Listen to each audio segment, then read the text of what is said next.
watched her. She go in the gate. I said, Lord, Emily, mind me.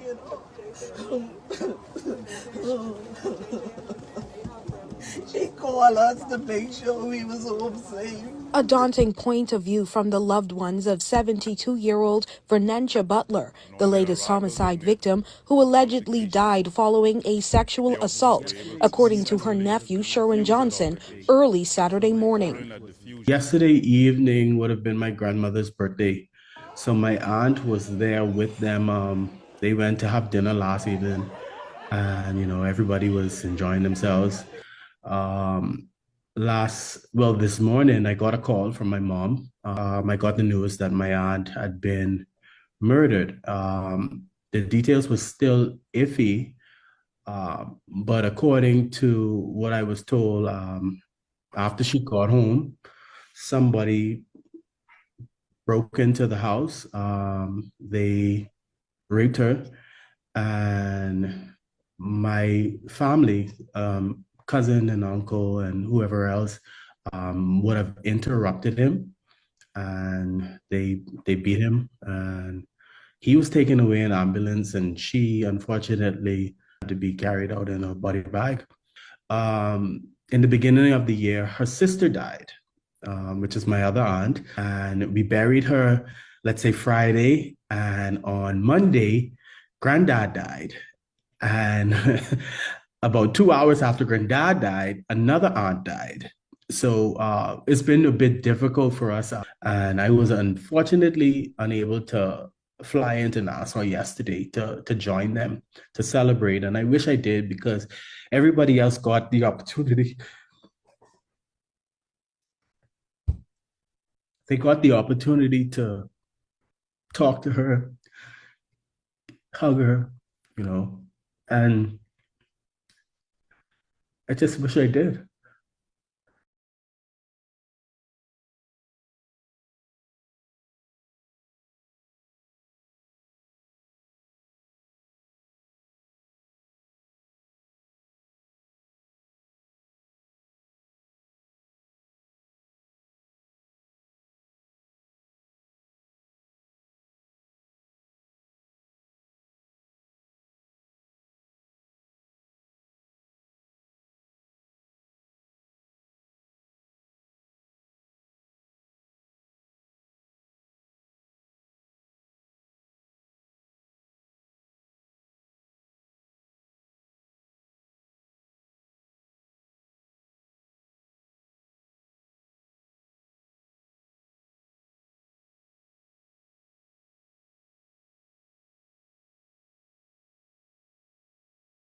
Capital punishment can serve as a deterrent to those bent on committing heinous crimes in the country. But he also noted that the judicial process and those upholding the law must do their due diligence to first ensure that the right individual has been convicted and that the carriage of law is without prejudice from start to finish. Pintard's comments coming in direct response to Prime Minister Philip Davis, who asserted to media yesterday that the Davis-Cooper administration's focus is on prevention and not punishment. For the worst of the worst, we have an obligation both to send a strong message to those would-be criminals who can commit heinous crimes, that there's no tolerance in our society for that. So in our view, when we look at the issue of capital punishment, it can serve as a deterrent, but it is also a punishment. And it is not a cruel and inhumane punishment because the state is carrying it out. What we are having at the street level is a number of persons who are executing street justice in the absence of our system to dispense justice, and we don't condone that. And so we believe that we must act. Given the challenges in our criminal justice system, and this is a critical point, we must also be certain that those that are being accused and prosecuted are the correct persons. And that's why we need honest gatekeepers at all levels. The opposition leader also calling on the Prime Minister to ensure that those accused of those heinous acts and on death row meet their fate with more urgency. He noted that the current process where individuals on death row have been prolonged the issuance of their death sentence by submitting appeals is something that only frustrates the judicial process. And he said when convicted criminals take this route, it usually means that the chances of the punishment being carried out is slim to none. The Prime Minister ought to do his job in terms of ensuring that persons who are on death row, that they exhaust their appeals, and the way that you do that is you simply read the death warrant. So if you allow persons to be on death row for an inordinate amount of time, then of course the chances of them, the punishment being meted out is slim to none. This government has made a determination that's not a part of their focus. We will carry out the law. We will in fact cause those persons to have to exhaust their appeal. And if the justice system says commute to life, then we will abide by the law. If it says otherwise, then we will also follow that law.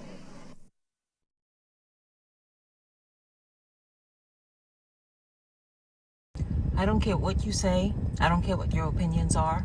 When a family loses a loved one in such a brutal, uncaring, heinous way, they want retribution. They need retribution. A nation without boundaries and clearly defined laws and order and then punishment when those are violated is a nation headed nowhere. Bahamian families, women, girls in this country are crying out for more to be done to protect us. Imagine the family of that 71, 72-year-old woman right now. Just think about that. Put yourself in their position. They are angry, they are grieving, they are at a place where they don't even know where to put themselves, because here's a woman who was asleep, enjoying her night's rest, asleep. Someone broke into her home, violated her in the most heinous, violent way, sexually assaulted this woman, and also ended her life. Some depraved idiot. And get this, known to the police. Do you know how many times Bahamians are sick and tired of hearing that very phrase, known to the police? That means this person has every reason to be behind bars. But what? They are on bail. They're on bail. They've been released because of our judicial system. Meanwhile, families continue to go angry, grieving, painful, loss, because their loved one have been hurt, their loved one has lost their lives, their loved one has been violated. This month of November has been wild in this Bahamas. Let's just start at the beginning. Remember when the gentleman posed as a chef in a chef's uniform, tricked the security guard into letting him on the property of Bahamar, and he stabbed his ex-girlfriend several times, stabbed her. Moving a little closer this week, 12-year-old Ariel sexually assaulted by all appearances, strangled by all appearances. That young 12-year-old girl, her life ended abruptly just like that. We don't care about all the other little things that surround that. She was violated. And then, just a few days later, this 72-year-old woman. When are we going to get serious in this nation? When are Bahamians going to begin to feel as though somehow the laws that are on the book, the laws that are there to protect and safeguard us and put those boundaries and ensure that those boundaries in place are respected and acknowledged by people who prefer not to?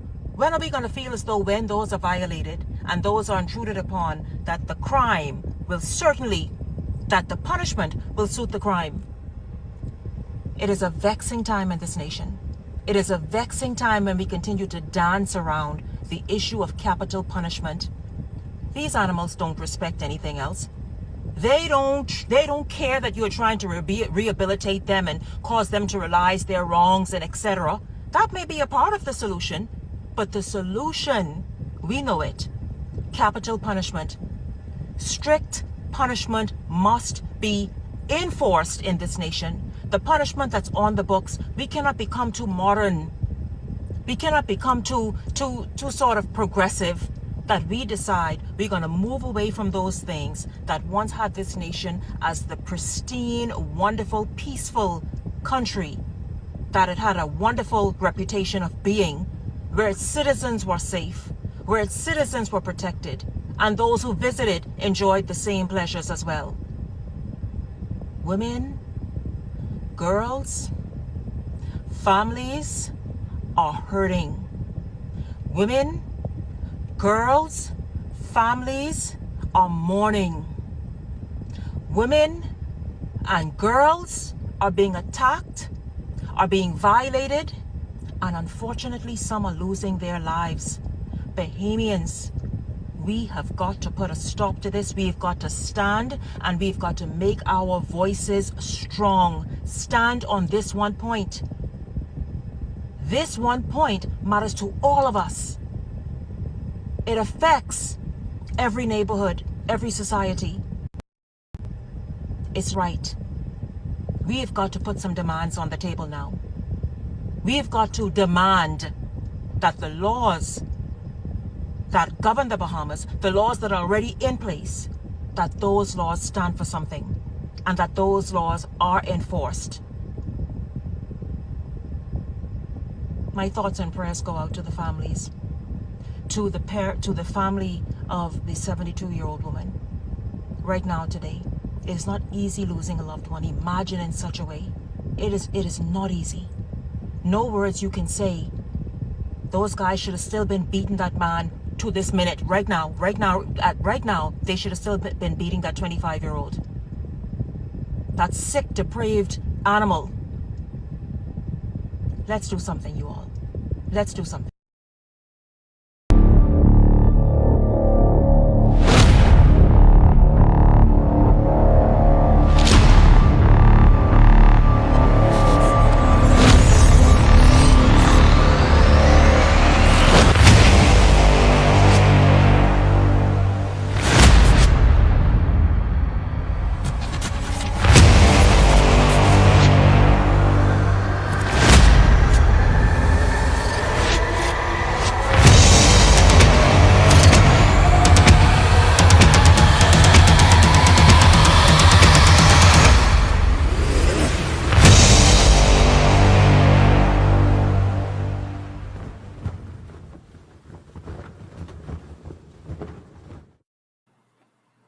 Good afternoon, ladies and gentlemen. Thank you for being here. It is always so good to have you here to spend your Sunday with me, learning about what's going on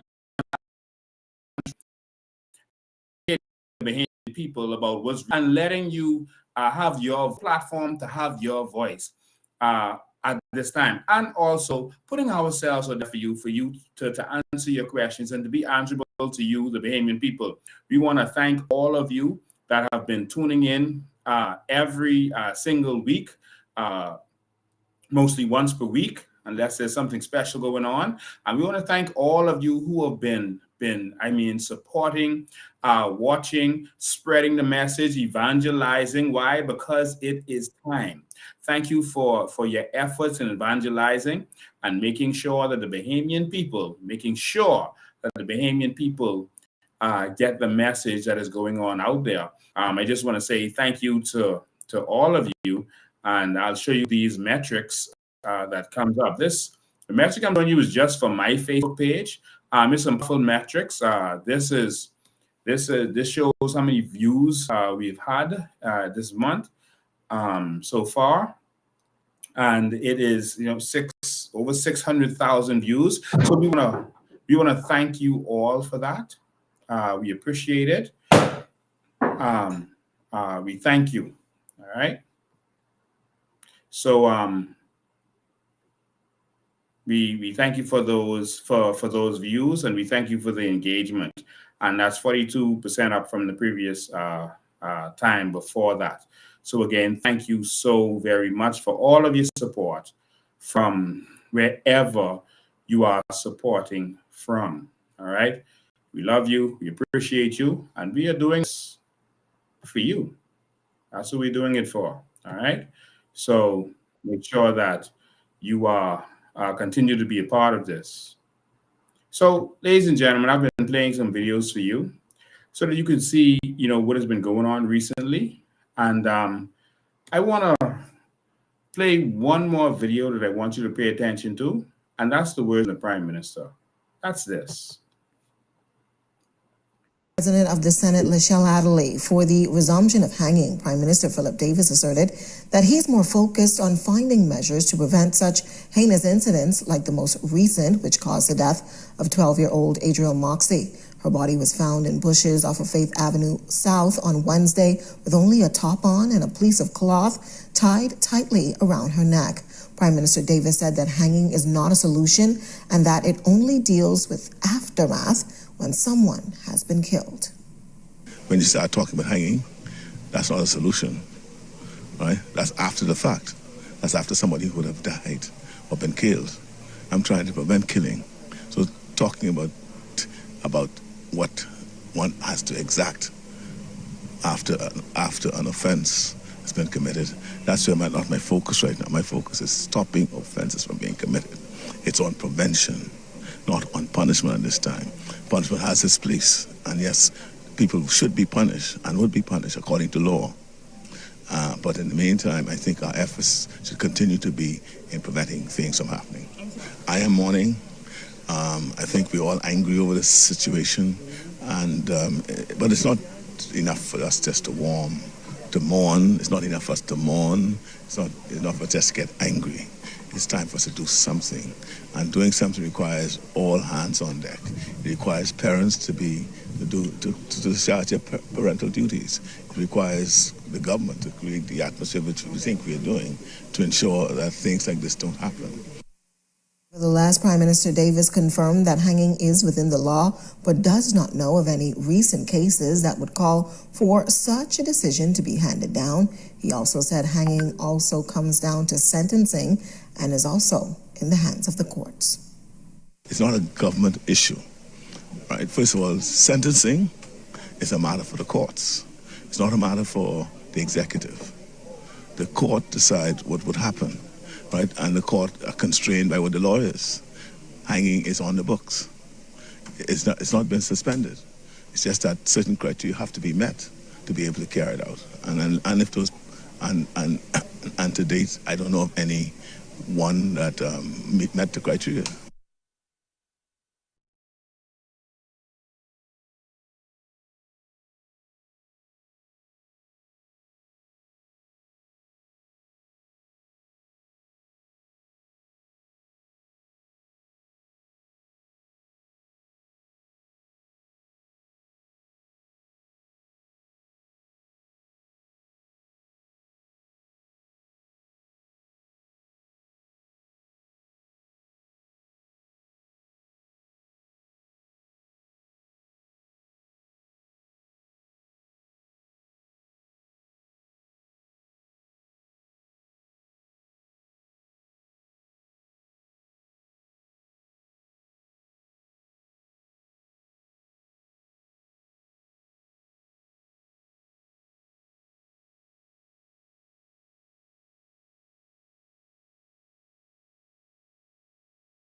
I'm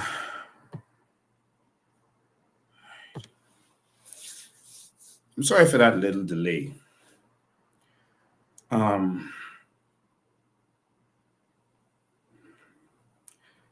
You probably heard the sound effects, but two men just came to my window and threw rocks at my window. You probably heard the banging going on before I played the video.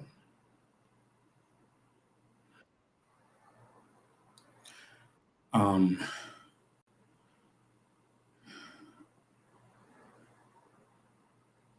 window is hurricane proof.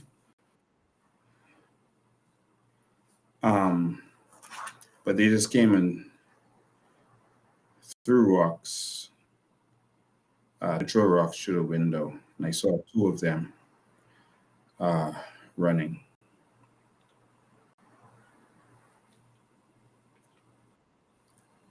There was also a government plated vehicle parked across the street.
Just give me one sec.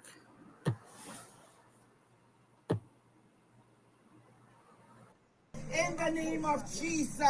Oh God, we cry out to you tonight, oh God. It forces all of us as a country to reflect on what it is that we are doing. The religious community, the civil community, those in the political arena like myself, we have to begin to ask ourselves at this point, what do we do next? What action is meaningful enough to really bring justice to the lives of the people that have been lost? I hope that this week tells us that we have to move, as the deputy has said, out of our paralysis, out of our inertia. Because if we do not, there will be nothing left for us to salvage.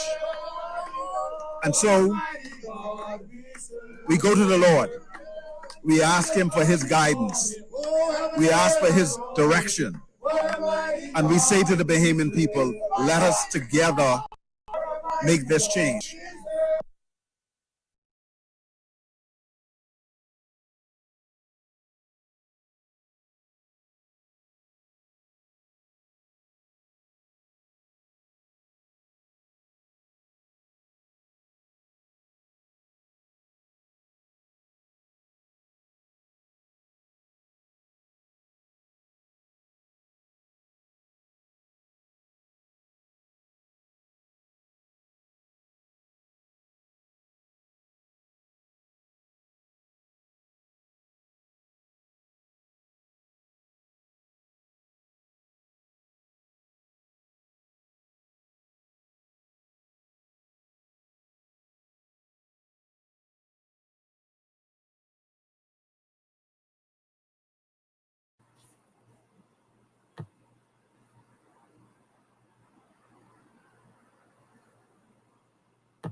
threw a few of these, and this is it broken up. Pieces of concrete broke up.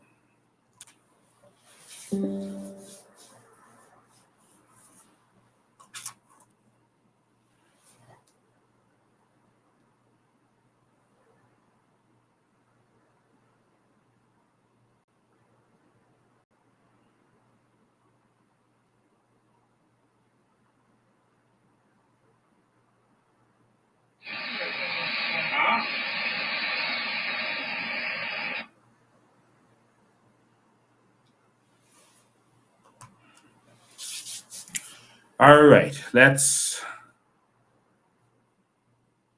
continue. We are fighting a serious battle, and so, well, at least they didn't come with their guns, but we'll be ready.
All right.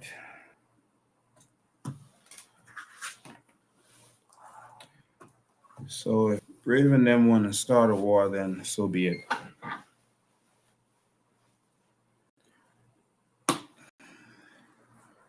if you come to where my child is, I'm gonna come.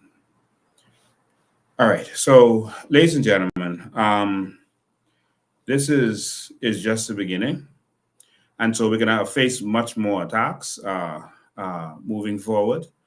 There are some diabolical people who really want to stay in power, and so they obviously just paid some.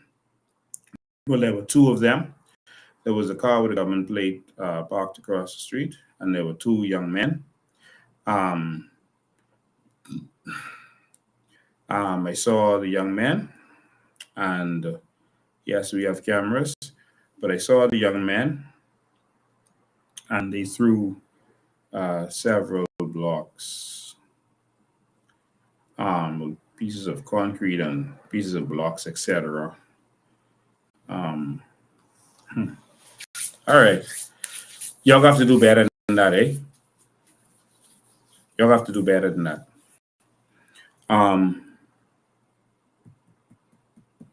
Yeah.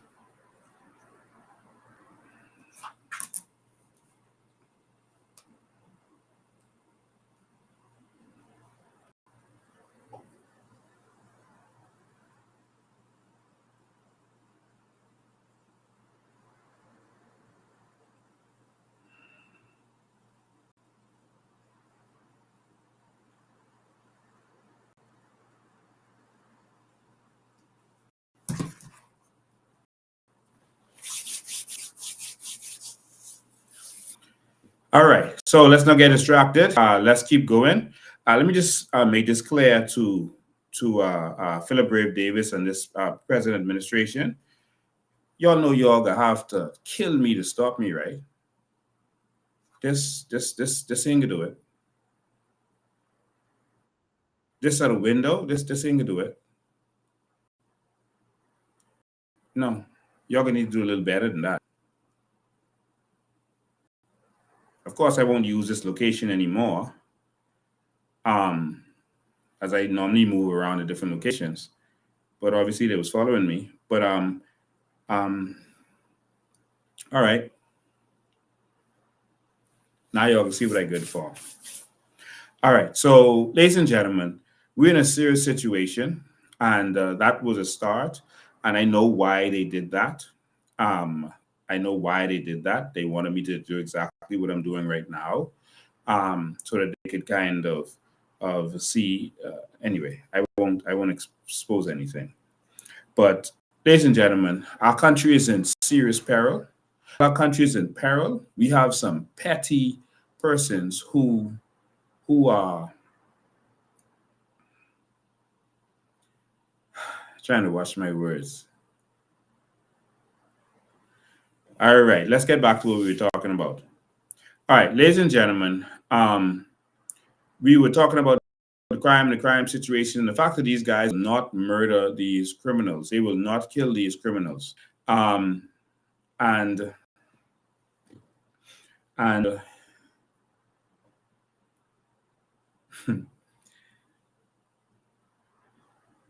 And so instead of the police force and the government focusing on activists who are speaking their piece and exposing what's going on, we should focus on crime and the criminals. But the problem with that is there's so many criminals in government. There's so many criminals in government that this is where a part of them lies. All right.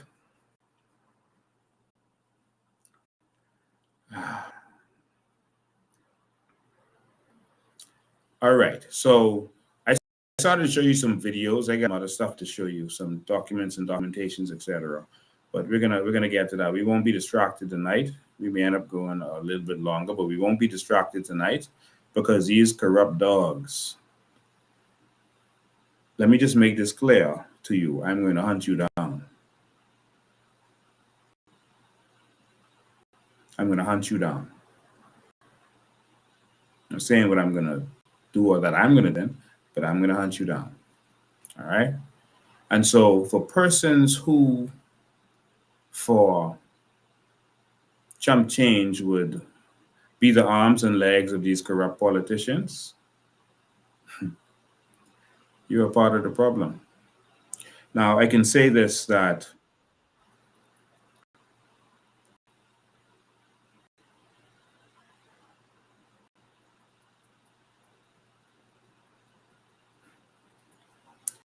all right.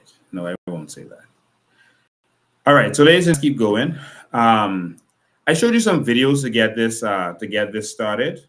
I showed you quite a few videos. And I'm sorry, I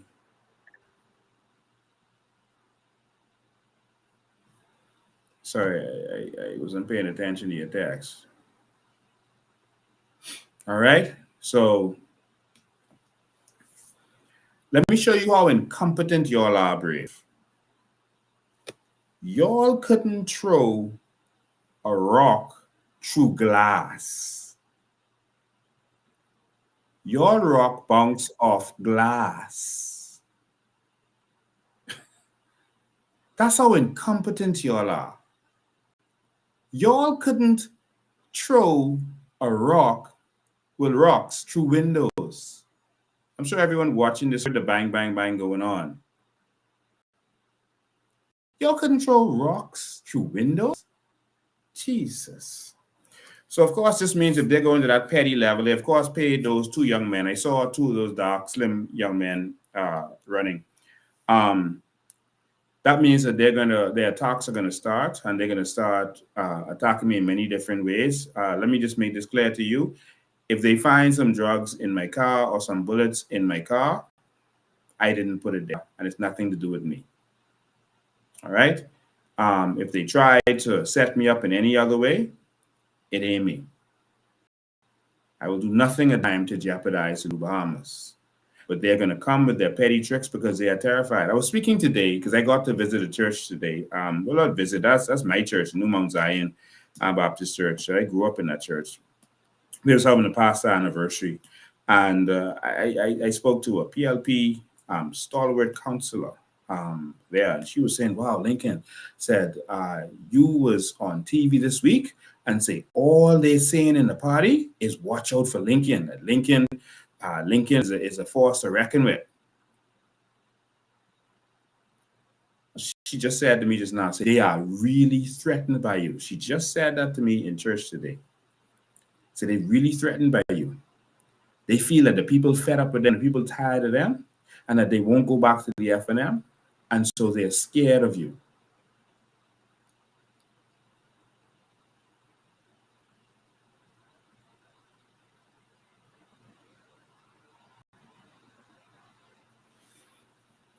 All right, let's keep going. Let's keep going. All right.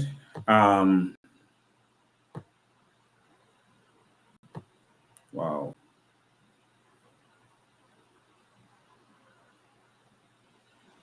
And normally everywhere I did my live, you would normally have security there. I guess we kind of took it for granted today. I'm going to go.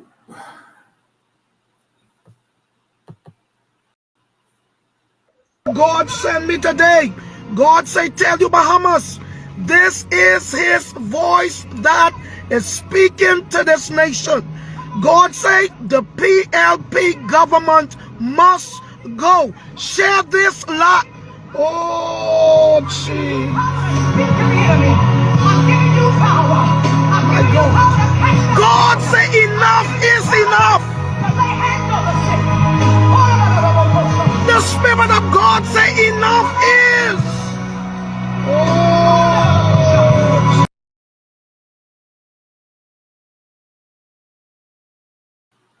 All right, ladies and gentlemen. All right, so we know that they're threatened, and so we'll see what happens. So just expect more attacks to come against me, but they're not able to move me. All right, so you just be confident to know that nothing they could do to move me. All right. All right. So I wanted to break some things down to you. I wanted to show you some things, some documentation.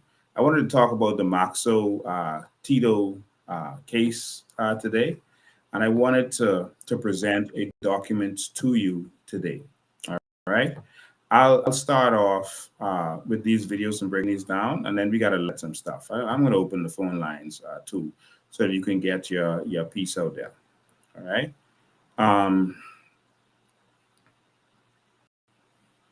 Yeah. All right. So I'm gonna replay and analyze a couple of these videos that I played for you before. I'm going to start with Brave's video. I'm going to start with Brave video. Then we're going to get to the FNM and this nonsensical stuff that they're running on with. All right. I'll start with Brave. Let's talk about.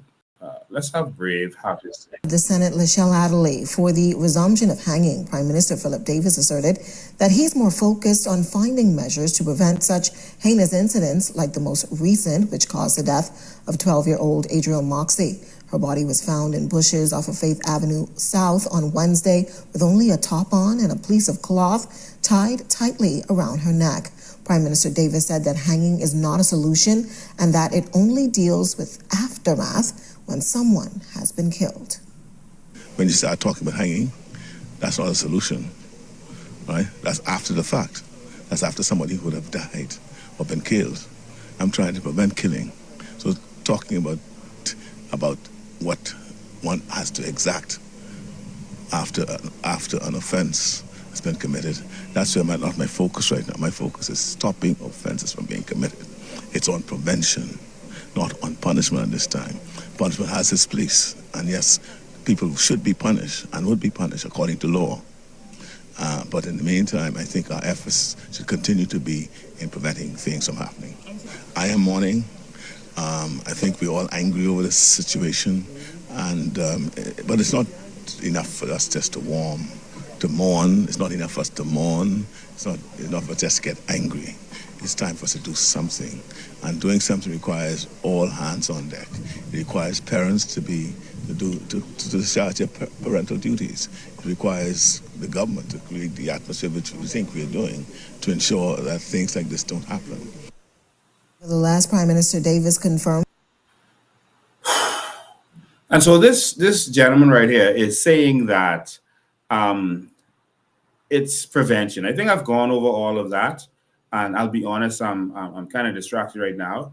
But he is saying that we're not focusing on the punishment, and we shouldn't focus on the punishment. We should focus on the prevention. But you're not focusing on either, because you're not preventing crimes. And not only that, but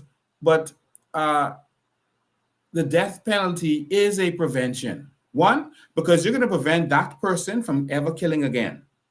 That person will not be able to kill again. We are having many persons who are on bail doing other killings, or they are being killed. If that person was not on bail, they would not have been killed. They would have been in prison.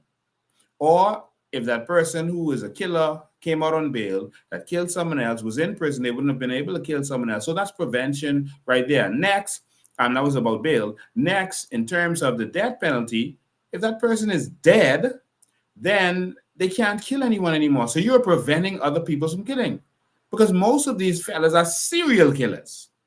Most of these fellas, especially the gang fellas, they're serial killers. Most of them. Most of the killings is not the relationship gone bad, that happens, but that's not most of it. So these fellas are actual criminals, real criminals. And if you're talking about prevention, Philip Brave Davis, let me break this down for you.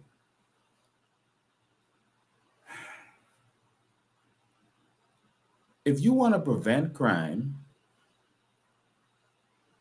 then why don't you focus on the killers? Why don't you focus on the criminals? Who commits crimes? Killers do. Killers commits crime. So why aren't you focusing on targeting the criminals? There's something that they say every single time. There's something that they say almost every time that there's a killing. You're going to notice this. Either the victim was known to the police, or the killer, the wanted suspect, is known to the police. What does that mean? If the person is known to the police, think about it. If the person is known to the police, you know who they are. So if you know who the killers are, then you know who to go after. As we have said before, target the killers. Instead of targeting me and other activists, target the killers. All right? Target the killers. Watch them. These are criminals. Watch them like they did in New York, to break crime in New York, to break the mafia in New York. They focused on them. They targeted them. And that's how they broke crime in New York. I know they like to say, because it sounds good, oh, we focus on the small stuff and we sweat the small stuff. That's not what they did. They targeted the criminals. They staked out across the street from them, and they went after the big guys, the big fish. And they did sometimes plea deals with the middle fish to get to the big fish, because the small fish can't get to the big fish. The middle fish get to the big fish. That's what they did. But instead of you guys targeting me, innocent protesters, and all the other stuff that you do, let's target the criminals. How about that? Isn't that prevention?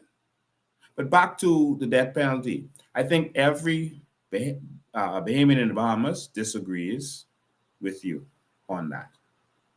That hanging is within the law, but does not know of any recent cases that would call for such a decision to be handed down. He also said hanging also comes down to sentencing and is also in the hands of the courts. It's not a government issue, right? First of all, sentencing is a matter for the courts. It's not a matter for the executive. The court decides what would happen, right? And the court are constrained by what the law is. Hanging is on the books. It's not been suspended. It's just that certain criteria have to be met to be able to carry it out. And if those and to date, I don't know of any one that met the criteria. All right. So it's a matter for the courts. Let me show you how idiotic that statement is. The courts interpret the law. The politicians write the law. Now, is there any smart person in here who can make that make sense? Let me say this again. The courts interpret the law. The politicians make the law. So if you want to influence the courts, you make the laws that they will have to follow. It's not about separation of powers. The fact of the matter is, you make the law. You say it is illegal to steal. The court says this person stealed, and so we're going to give them this sentence. Because when you said it's illegal to steal, you said if you steal, you get 5 years in jail. The court says, oh, you stole, 5 years in jail, you go to jail. But you, the politician, made that. That's your job. So for that imbecile to say that, and I'm sorry I'm being disrespectful because it's election time and they're going to start targeting me. And for them to do such a petty thing that they did today is disgraceful. So for that imbecile, because our country is in trouble and we have to speak strongly now. These fellas are intentionally not doing what they're supposed to do. And so before I get to the F&M and that other side of it, I want to show you why these corrupt animals who are now attacking me physically. I'm going to show you why these corrupt animals are not doing their job, why they refuse to. Let me show you something. This is a Maxo Tito case that they always refer to, right? Anyone ever heard of the Maxo Tito case? That's where they say you must be the worst of the worst and that kind of stuff, right? That's called the Maxo Tito case. Now, in that case, they said it must be the worst or the rarest of the rares, etc., right? And that is the truth. But there's something in that case that I think not many of you even noticed. And it was right there for you to see. The Maxo Tito case. That's the last person I think they attempted to hang. So I'm about to show you the Maxo Tito case. Stay tuned. Make sure you're sitting down for this. Let me move the comments so you can see this good. I mean, these petty fellas. So y'all can't hack my computer and the live no more. So y'all decide y'all gonna follow me around to where I'm having my live and throw stones. Like the fellas y'all hire so but they so broke they can't afford a gun.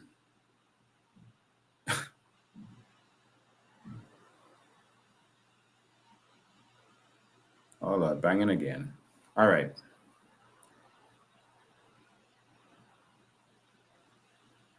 All right, so let's continue. All right, so this is the Maxo Tito case. All right, this is the Maxo Tito case. I want you to notice something about this Maxo Tito case.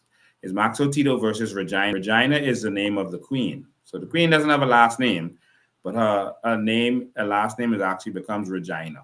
All right, and the king would be Rex. All right, so I want you to see who represented Maxo Tito. Look, appearances, Wayne Monroe. So when you have a person who represents these killers all these years, and then you tell him to represent the victims, the public, how do you think that's going to work? Let me show you what I'm saying. So if someone has been all their life and then you tell them to now represent the people who have been getting killed from them, that is, they think for the other side.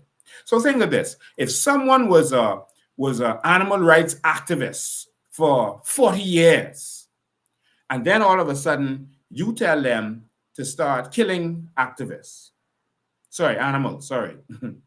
to start killing animals, they're not going to function properly. That's like telling a hunter to be an animal rights activist. That doesn't work. That doesn't work. So, but we voted for it. Let me show you something else. This one is even more serious. Now, the last person that was hanged, all right? The last person that was hanged, his name was Mitchell. I want you to see his story, all right? This is Mitchell. I want you to see his story. Here it is. Early on the morning of January 6, 2000. His death, the conclusion of 5 months of legal wrangling after the death warrant was issued. He was convicted of the 1994 double murder of German couple Horst and Trude Hennings. Prosecutors and police say Mitchell, 20 years. This was a heinous murderer who did a double murder on the beautiful island of Abaco in Treasure Key. Not even used to crimes in those areas. This is a vicious monster. All right? Killed 2 people. 2 people. I'll continue. Years old at the time, broke into the couple's Treasure Key Abaco home and stabbed them to death as they slept. Police believed it was a robbery gone bad and claimed to have found him washing blood from his pants. The legal battle.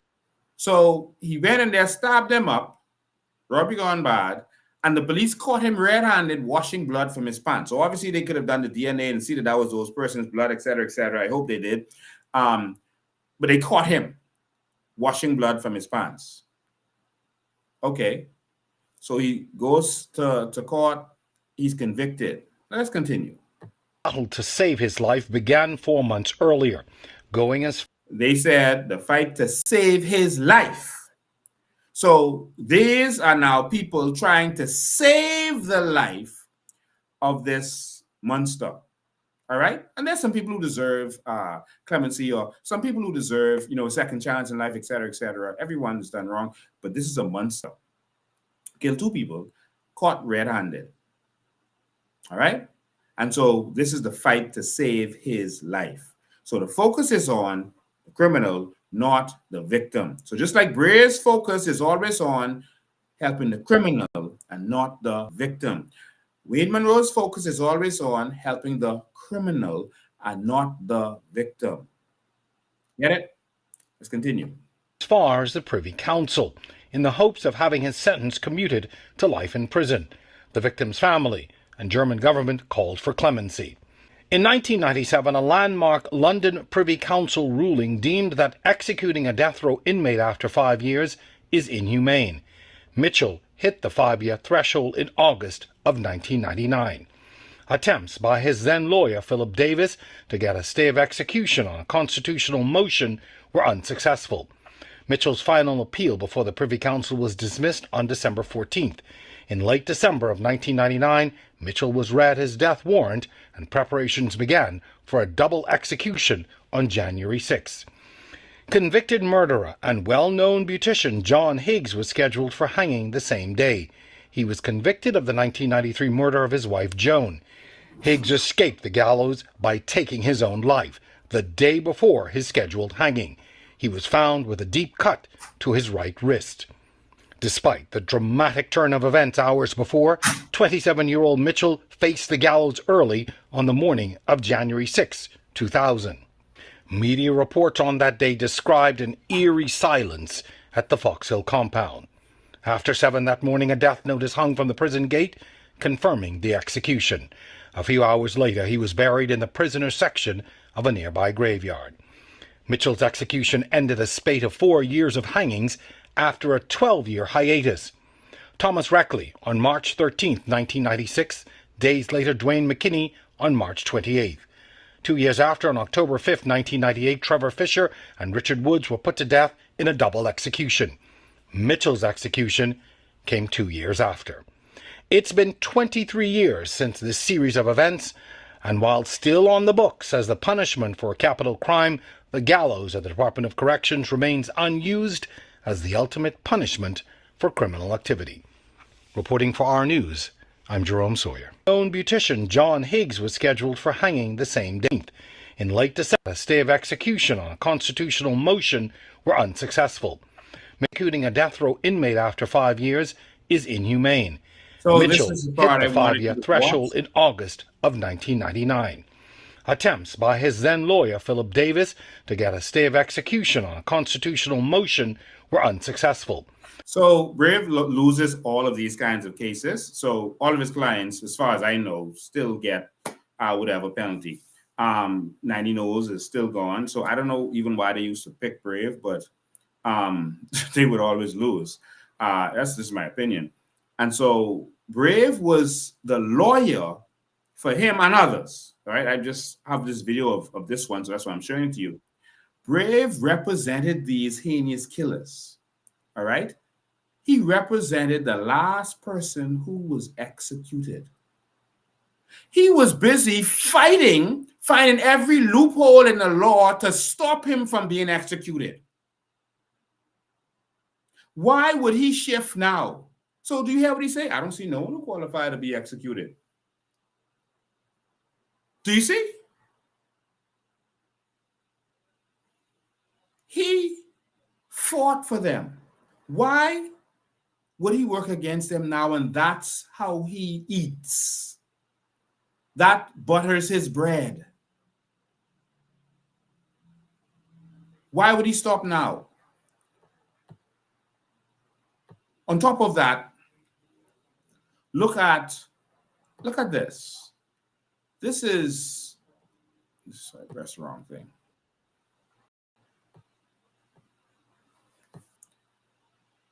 This is the other one who represented Max Otito. This is Wayne Monroe, right? Look at him.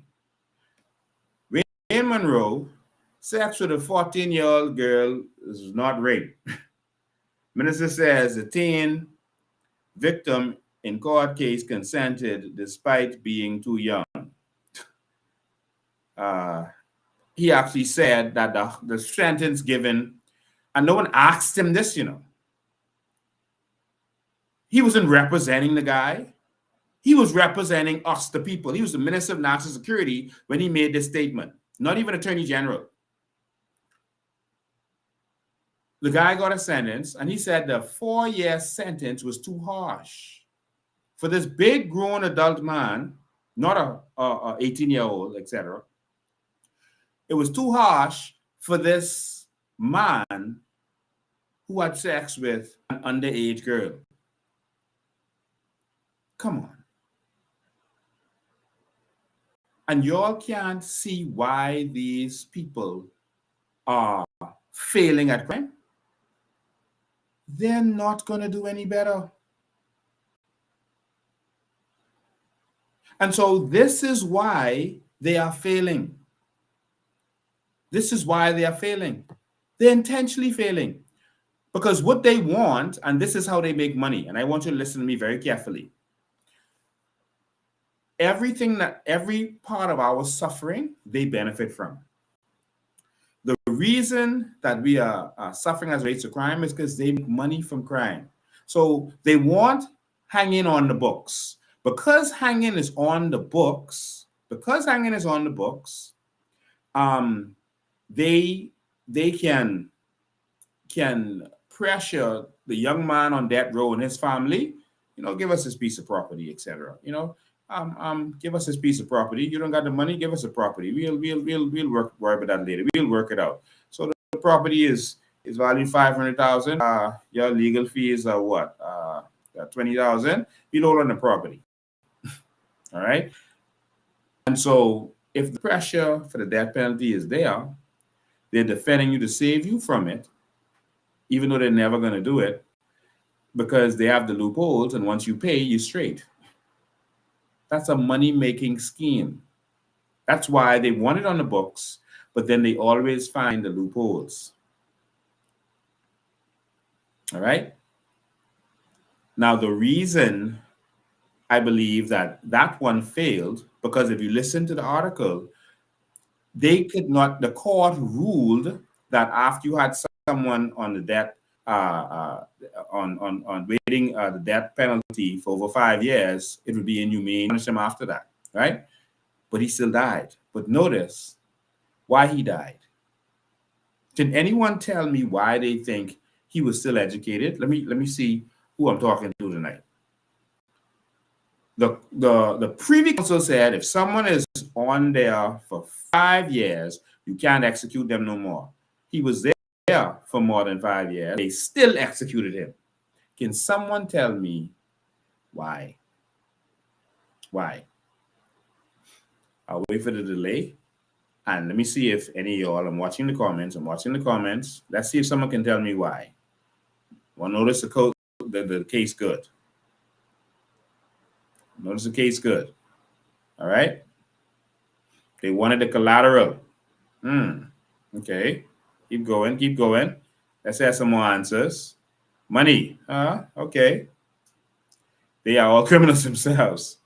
Okay. Keep going. Keep thinking. He was broke. Our constitution. No money. It's like encouraging the sick, madness, etc. Oh, okay. Let me help you. The murder happened in Treasure Key, Abaco.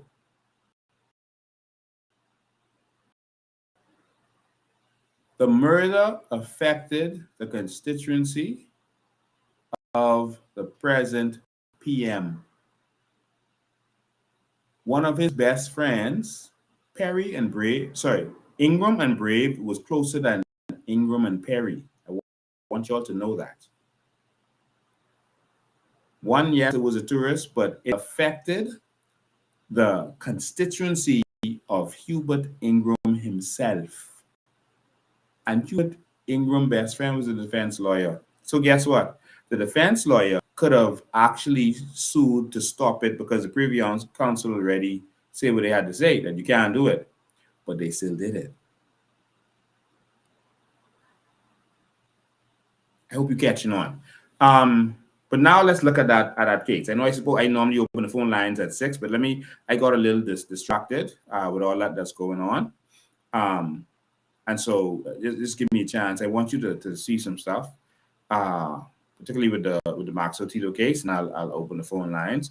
I want to talk about so much stuff today. I want to talk about so much stuff, including this new deal that they did. This new wicked deal that they did. So you see the Maxwell Tito case, and there's a way around that. All right, there's a way around that.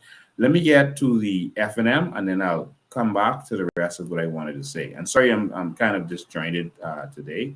When things get close to my kids, I get ready for war. All right, so all right, so you heard what the F&M had to say. Pintard, all right? In fact, I won't even play it again. The fact of the matter is, Pintard is in the House right now, and he can actually table a bill to solve this problem. He can actually do that. But he keeps calling on government to do this, calling on government to do that, because he's just sitting like Brave did, waiting. The fact of the matter is, all this stuff that Pintard is saying, they didn't do when they were in power. The F&M is out there, in front of those people's house singing. All right, the lady who's the victim, the 70-year-old, they're out there singing.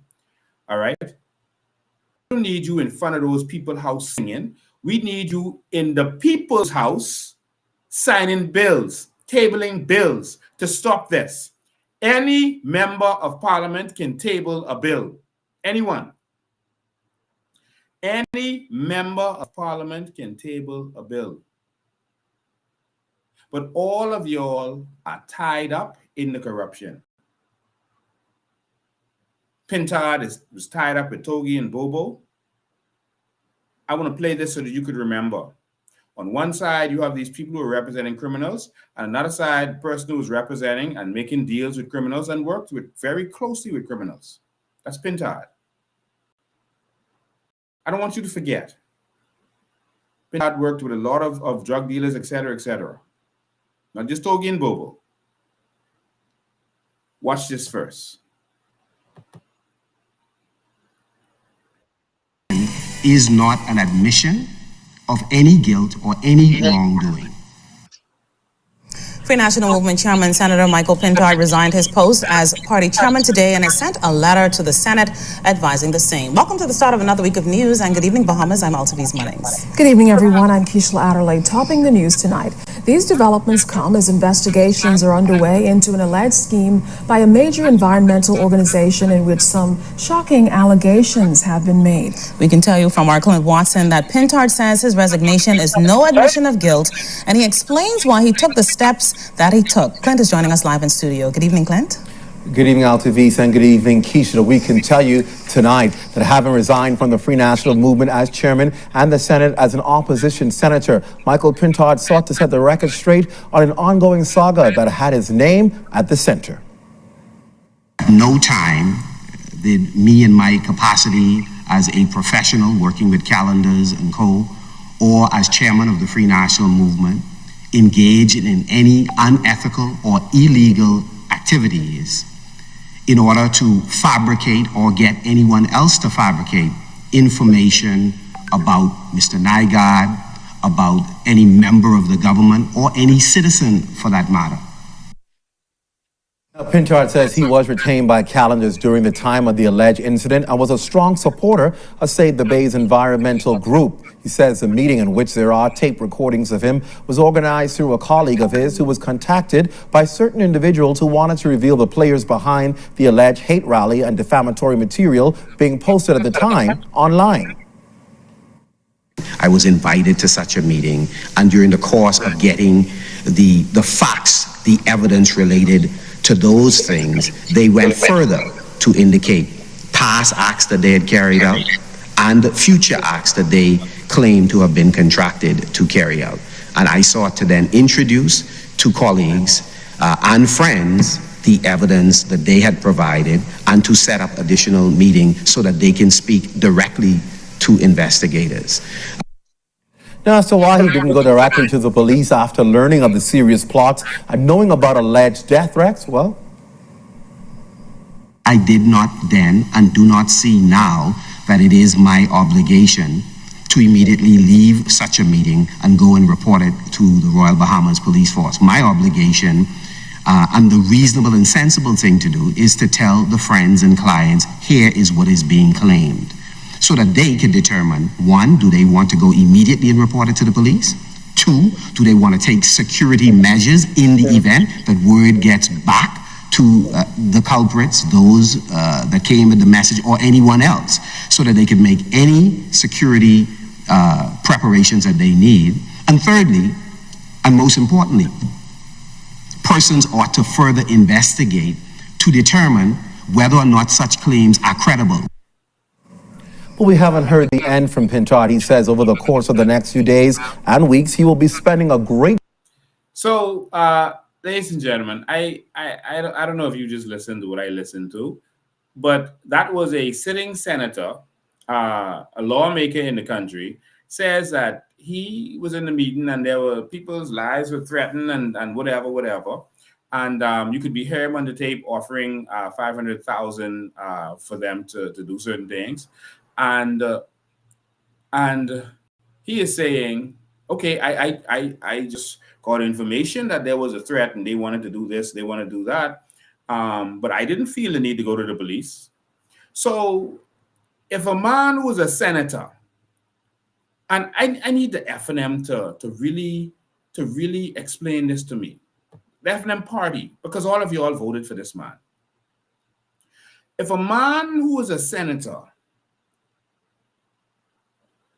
and the chairman of a party hears about all of this going on, he's a part of it. He talks to the people who are part of it. And he says, I don't see no need to go to police. Yeah, okay, someone life threatened. Okay, someone life in danger. Y'all are going to depend on this man to enforce the law? Seriously?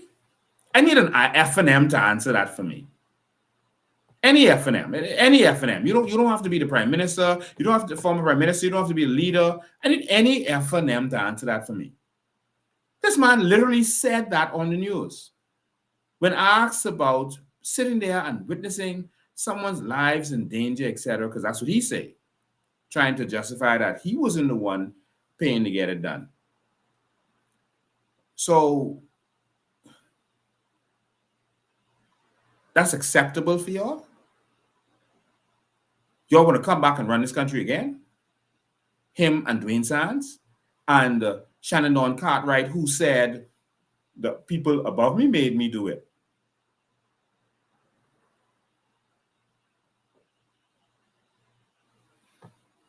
All right. Great deal of time to, quote, set the record straight.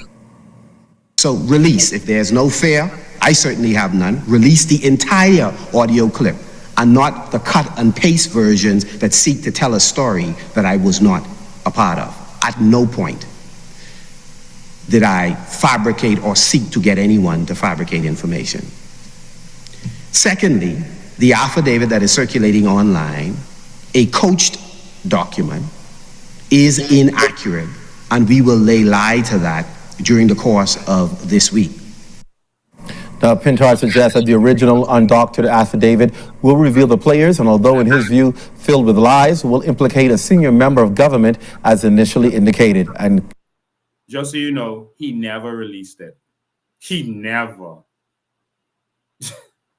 He resigned, stepped down, and he never released that document. Keisha, to answer your question as to why the resignation now, well, he says it's simply to remove the distraction from the Free National Movement as they continue their pursuit in perhaps becoming the next government. Live in the studio, I'm Clint Watson. Back to you. Thanks a lot, Clint. Former Free National Movement Chairman and Senator Michael Pintard has the full backing of his party following his decision to resign from those posts on Monday. Party leader Dr. Hubert Minnis says despite Pintard's voluntary resignation, he maintains it's not an admission of guilt on his part, but sees it as a demonstration of political maturity. Dr. Minnis invited Deputy Prime Minister, the Honorable Philip Brave Davis, whose name has also been linked to the controversy, to follow Pintard's lead. The Free National Movement supports Michael Pintard's decision to defend himself against. Oh, look how nice that is. Look at Minnis backing up Pintard when he was in trouble, which shows that he was corrupt too, but backing him up. Do you think that Pintard is now going to back up Minnis and let him run for Kalani? Let's see. But, okay. I just wanted you to see that. So I wanted you to see that because both of these parties are steeped in corruption. Pintard is known for hanging with these fellas. In fact, I have an obituary here. Let's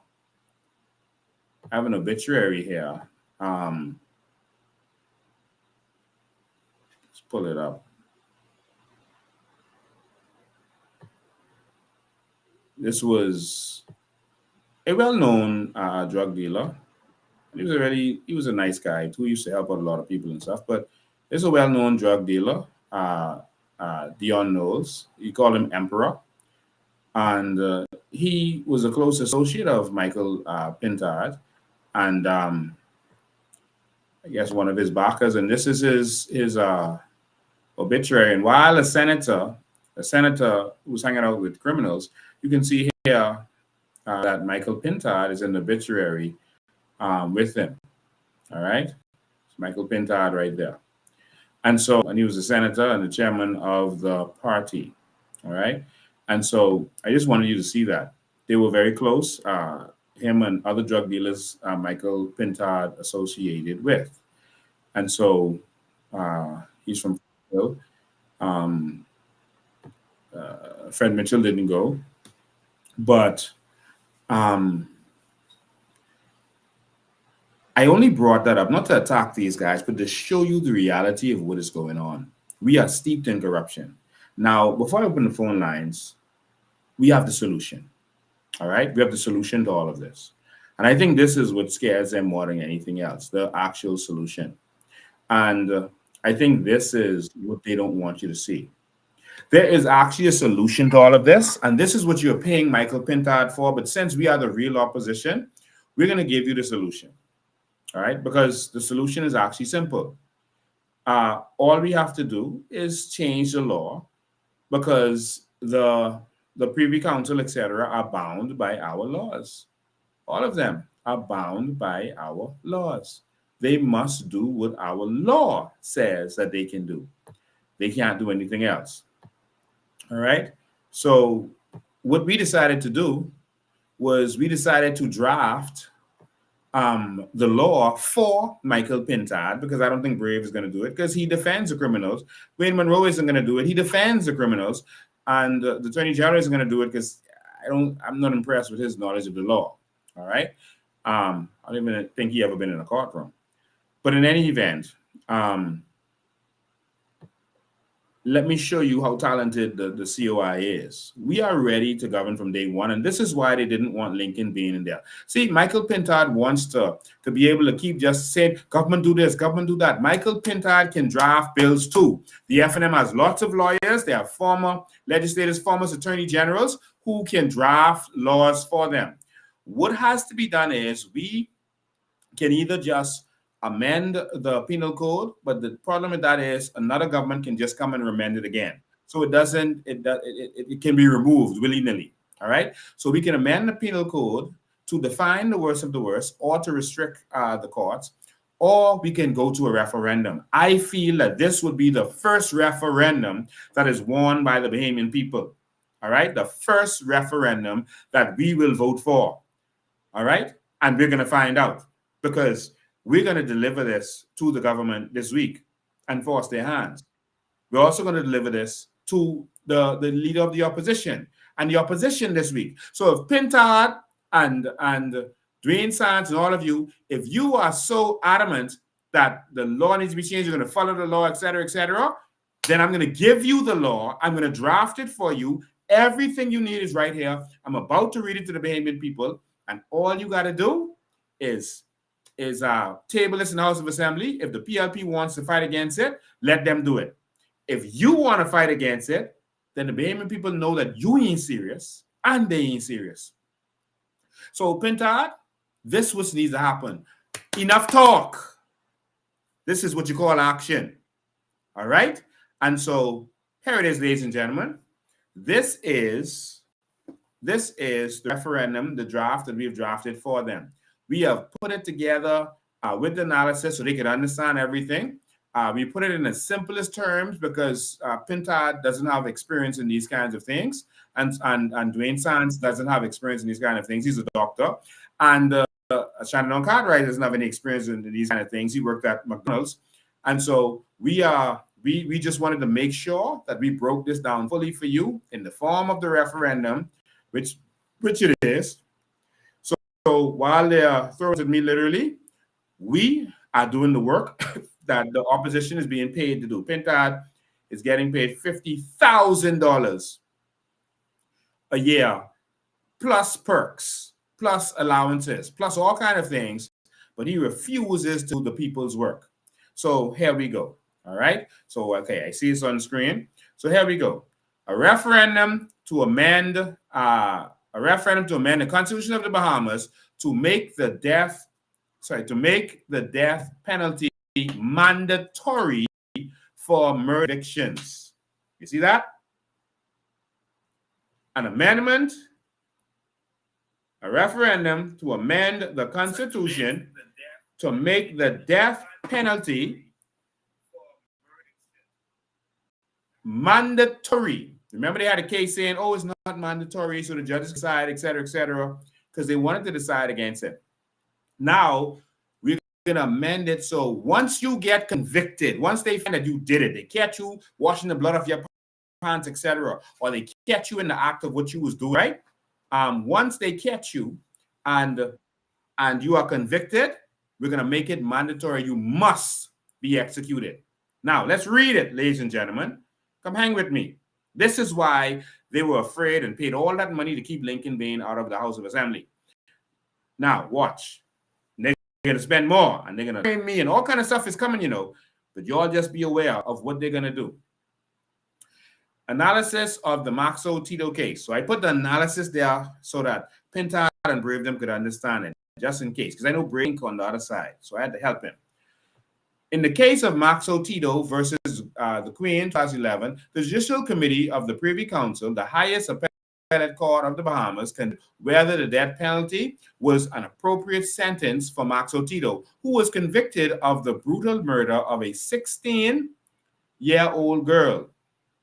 The Privy Council held that while the crime was heinous, it did not meet the threshold of the worst of the worst or the rarest of the rare cases that warrant the death penalty. Consequently, Tito's death sentence was squashed and a life sentence was imposed instead. The Privy Council's judgment emphasized the mandatory imposition of the death penalty without consideration of the individual circumstances of the offender, and the offense is unconstitutional. This decision effectively limited the application of the death penalty in the Bahamas, requiring courts to exercise and consider mitigating factors before imposing such a sentence. Now, this is the constitutional amendment. Constitutional Amendment, Mandatory Death Penalty Act 2024. It's a label. An act to amend Article 16, Constitution of the Commonwealth of the Bahamas, to mandate the death penalty for individuals convicted of murder and to restrict judicial interference with such sentences. All right? This is action, Pintard. Enacted by the Parliament of the Bahamas. This is just how it has to be laid out. All right? Enacted by the Parliament of the Bahamas. 1, short title. This act may be cited as the Constitution Amendment Mandatory Death Penalty Act 2024. 2, amendment of Article of the Constitution. Article 16 of the Constitution is amended by adding the following new subsections after subsection 2. Now, Article 6 is your right to life. And so it gives you right to life, but it says if it's an execution of a sentence, etc., but it everything open so that the Privy Council and other courts can go in there and interpret it their way. But we are fixing that, all right? After subsection 2, we are adding subsection 3. It says, notwithstanding any other provision of this Constitution or any other law, any person convicted of the offense of murder shall be sentenced to death. And so not maybe, shall be. All right? Shall in the law makes it mandatory, just so you understand. Subsection 4, the imposition and execution of the death penalty under Section 3 shall not be held to be inconsistent with or in contradiction of any provisions of this Constitution, including subsection 1 and 2 of this article, meaning Article 16. Section 5, no court or tribunal shall have the authority to alter, commute, stay, suspend, or in any way interfere with the carrying out of a death sentence imposed under subsection 3. Just put it in law. Subsection 6, any existing laws, judgments, decrees, or orders, including the judgment of the Privy Council in the Maxo Tito version, that are inconsistent with this, with the provisions of the sections 3, 4, and 5 are hereby nullified to the extent of the inconsistency. So any judgment they had before, any law they have, it is nullified to the extent of the inconsistency. You just have to put in law. I was up 3 o'clock in the morning. I said, you know what? We got to do something. And commencement. This amendment shall come into effect immediately upon its approval in a referendum and assent by the Governor General. All right? Referendum questions. I've already drafted the questions. So here's the bill that you saw first. I put it all in one document for them to make it easy. That was the bill that will be tabled in the House of Assembly. This is the referendum questions that goes along with it. Referendum questions. Do you approve the constitutional amendment Mandatory Death Penalty Act 2024, which amends Article 6, the right to life of the Constitution? 2, add new subsections that make the death penalty mandatory for anyone convicted of murder. And 2, ensure that no court or tribunal can alter, mute, or prevent the execution of such death sentence for any reason. And the answers there are yes and no. That's how you vote. And so to break it down, you explain it to the voters. This is what you have to do in a referendum. Explain it. All right? A vote, explanation of voters. A yes vote means you agree to change Article 16 of the Constitution so that, firstly, new subsections are added to make the death penalty mandatory for all persons convicted of murder. Next, the death penalty is expressly permitted under the right to life provision. All right? Next, courts cannot change or prevent the death sentence once it is given. A no vote means you do not agree with this change, and the current laws, court powers remain the same. So also you explain to the public the impact of the amendment. Firstly, direct modification of the right to life. By adding this subsection to Article 16, the amendment directly addresses the constitutional right to life, specifying an exception for the mandatory death penalty in murder cases. Next, elimination of judicial discretion. Courts will no longer have the discretion to consider mitigating factors or individual circumstances in murder cases. The death penalty must be imposed upon conviction. Next, preclusion of constitutional challenges. The amendment stipulates that the mandatory death penalty does not violate any constitutional rights, aiming to prevent legal challenges based on claims of constitutional infringement. So even if they say, oh, the fellow was on death row for 5 years or more than 5 years, so it's unconstitutional, nope. You can't stop this for no reason. All right? Next, nullification of inconsistent judgments. Any prior court decisions, including the Privy Council judgment in the Max Tito case, that conflict with the new subsections are rendered ineffective to the extent of the inconsistency. And this is the conclusion that we're giving to the voters. By incorporating the amendment directly into Article 16, the Constitution provisions on the right to life, the proposed exchange explicitly defines the mandatory death penalty as an exception to the right to life in cases of murder. This, we should put it for treason too. But we're dealing with murder now. We'll deal with those treasonous fellas later. This approach seeks to eliminate any ambiguity regarding the legality of imposing the death penalty and aims to prevent judicial interference with such sentences. Voters are asked to decide whether they support this significant constitutional amendment, which would, firstly, mandate the death penalty for all murder convictions. Next, limit the powers to modify or overturn such sentences. Please consider the implications carefully before casting your vote in the referendum. This bill was drafted by Lincoln Bain. All right? Ladies and gentlemen, while Pintard was sleeping, while we're paying him, while they were outside the house singing, I was up working. And so this is how you are going to change this. Not by showboating, not by acting and pretending. This can be done. They know that I know the power of a member of parliament, and that is why they don't want me in the house. So I want to present this to the House of Assembly. We're going to have a press conference because there's more to this that we want to give to the press. We want to have a press conference on Sunday, and we want to deliver this to the House of Assembly, and then we're going to have it couriered to the Office of the Prime Minister and the Office of the Leader of the Opposition. But for those who want to come to the press conference on Wednesday, when they come back to the House, please join me. Let's show them that we are serious. We're not going there to protest. We are going there for a lawful purpose. This is a draft bill, a referendum that the people want. And so we want to go there and deliver this bill. Deliver this bill to actually bring the change we need to see. All right? And so someone says, the FNM doesn't have sufficient members in the House to pass any bills, and any law the courts find unconstitutional will be rejected by the courts. Do your research. Oh, Jesus, Lord. Let me help you, sir. The FNM will table the bill.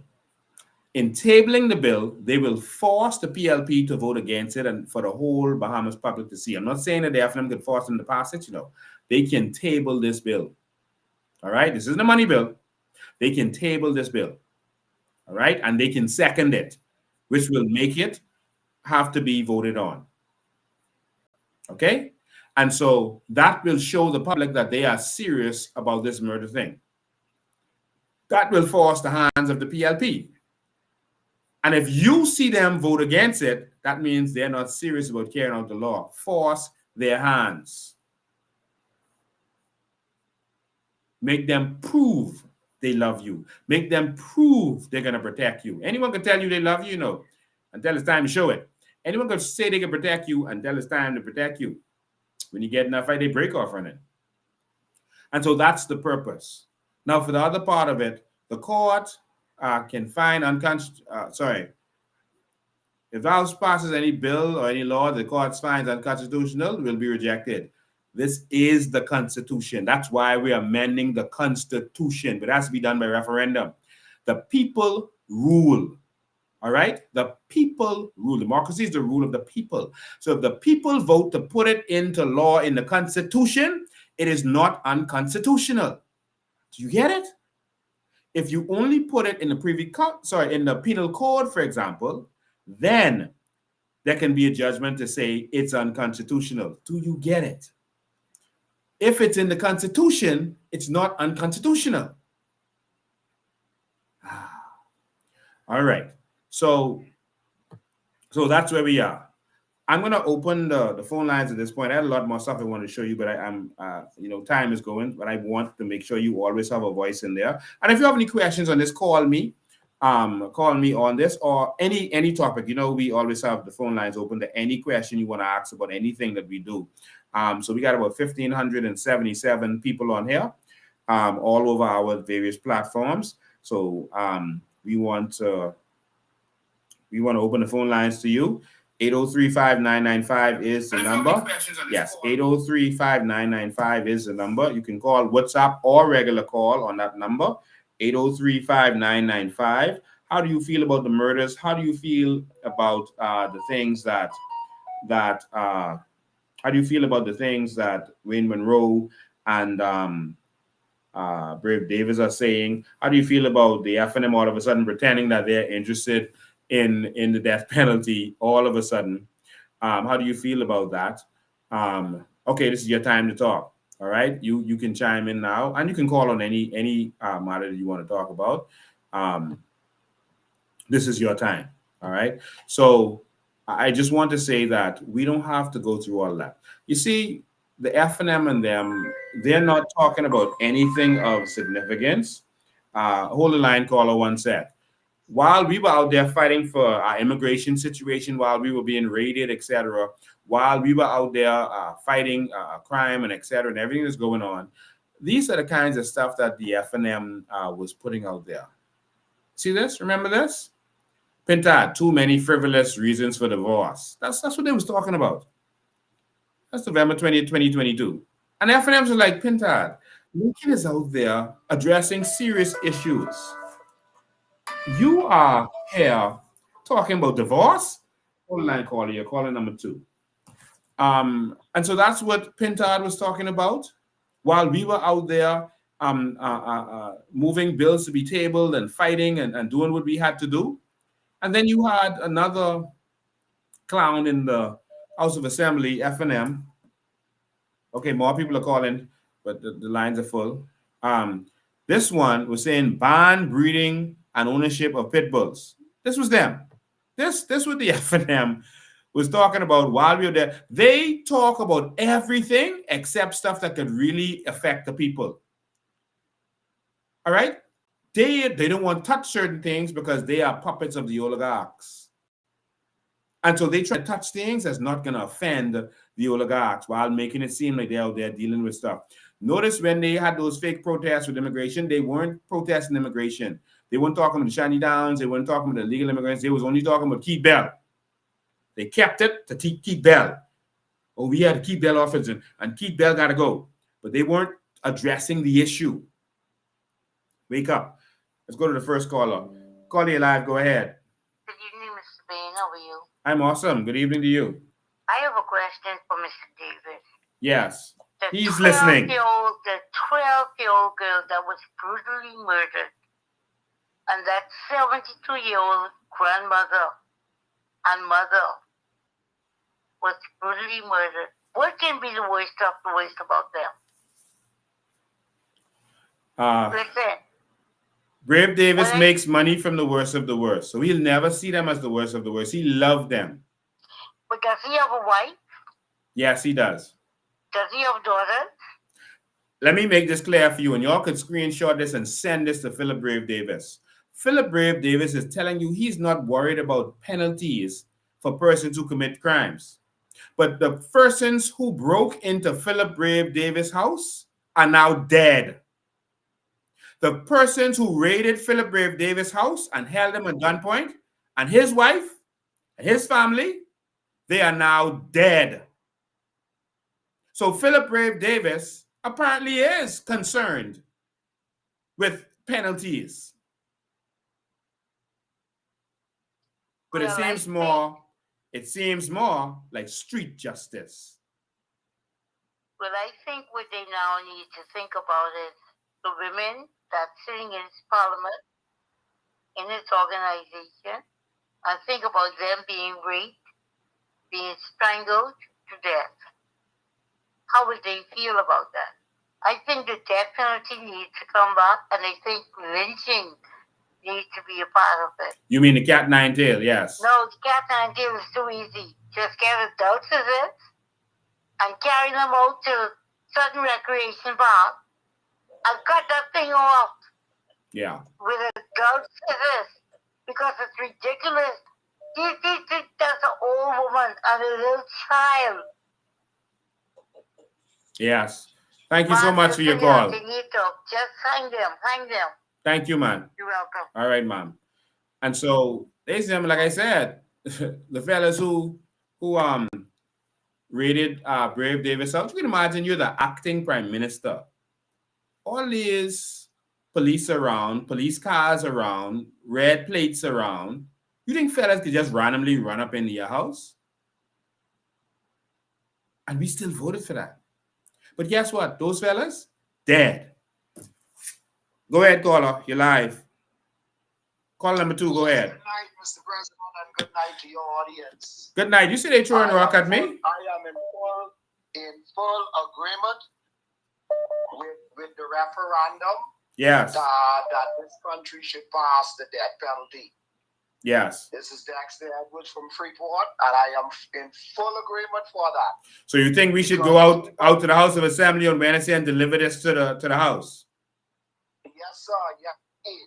Even the word of God, the laws of God, the Constitution, the kingdom of heaven states that when you allow criminals to go unpunished, you are promoting lawlessness in the land. And so that is what they have been doing. They have been if you want to go to the Bible, that's Numbers 35 and 33 to 34. It says, so in this King James Version, so ye shall not pollute the land wherein ye are, for blood it defileth the land, and the land cannot be cleansed of the blood that is shed therein, but by the blood of him that shed it. So in other words, when innocent people are killed, that defiles your land, that pollutes your land. And the only way to cleanse it is by the blood of that person who killed that person, who shed that blood. That's for people who like the Bible. Yes, sir. Yes, sir. And secondly, I heard you ask the question while you were doing the live, why do we think that they allowed that is it Max Tiso? That case with Max. No, that was Mitchell. Tiso, That was Mitchell, David Mitchell, the last one to be hanged. Yes, right. You said why would they allow it? The reason why they allowed it after the man had already been in prison for 5 years, because they wanted to create a precedent.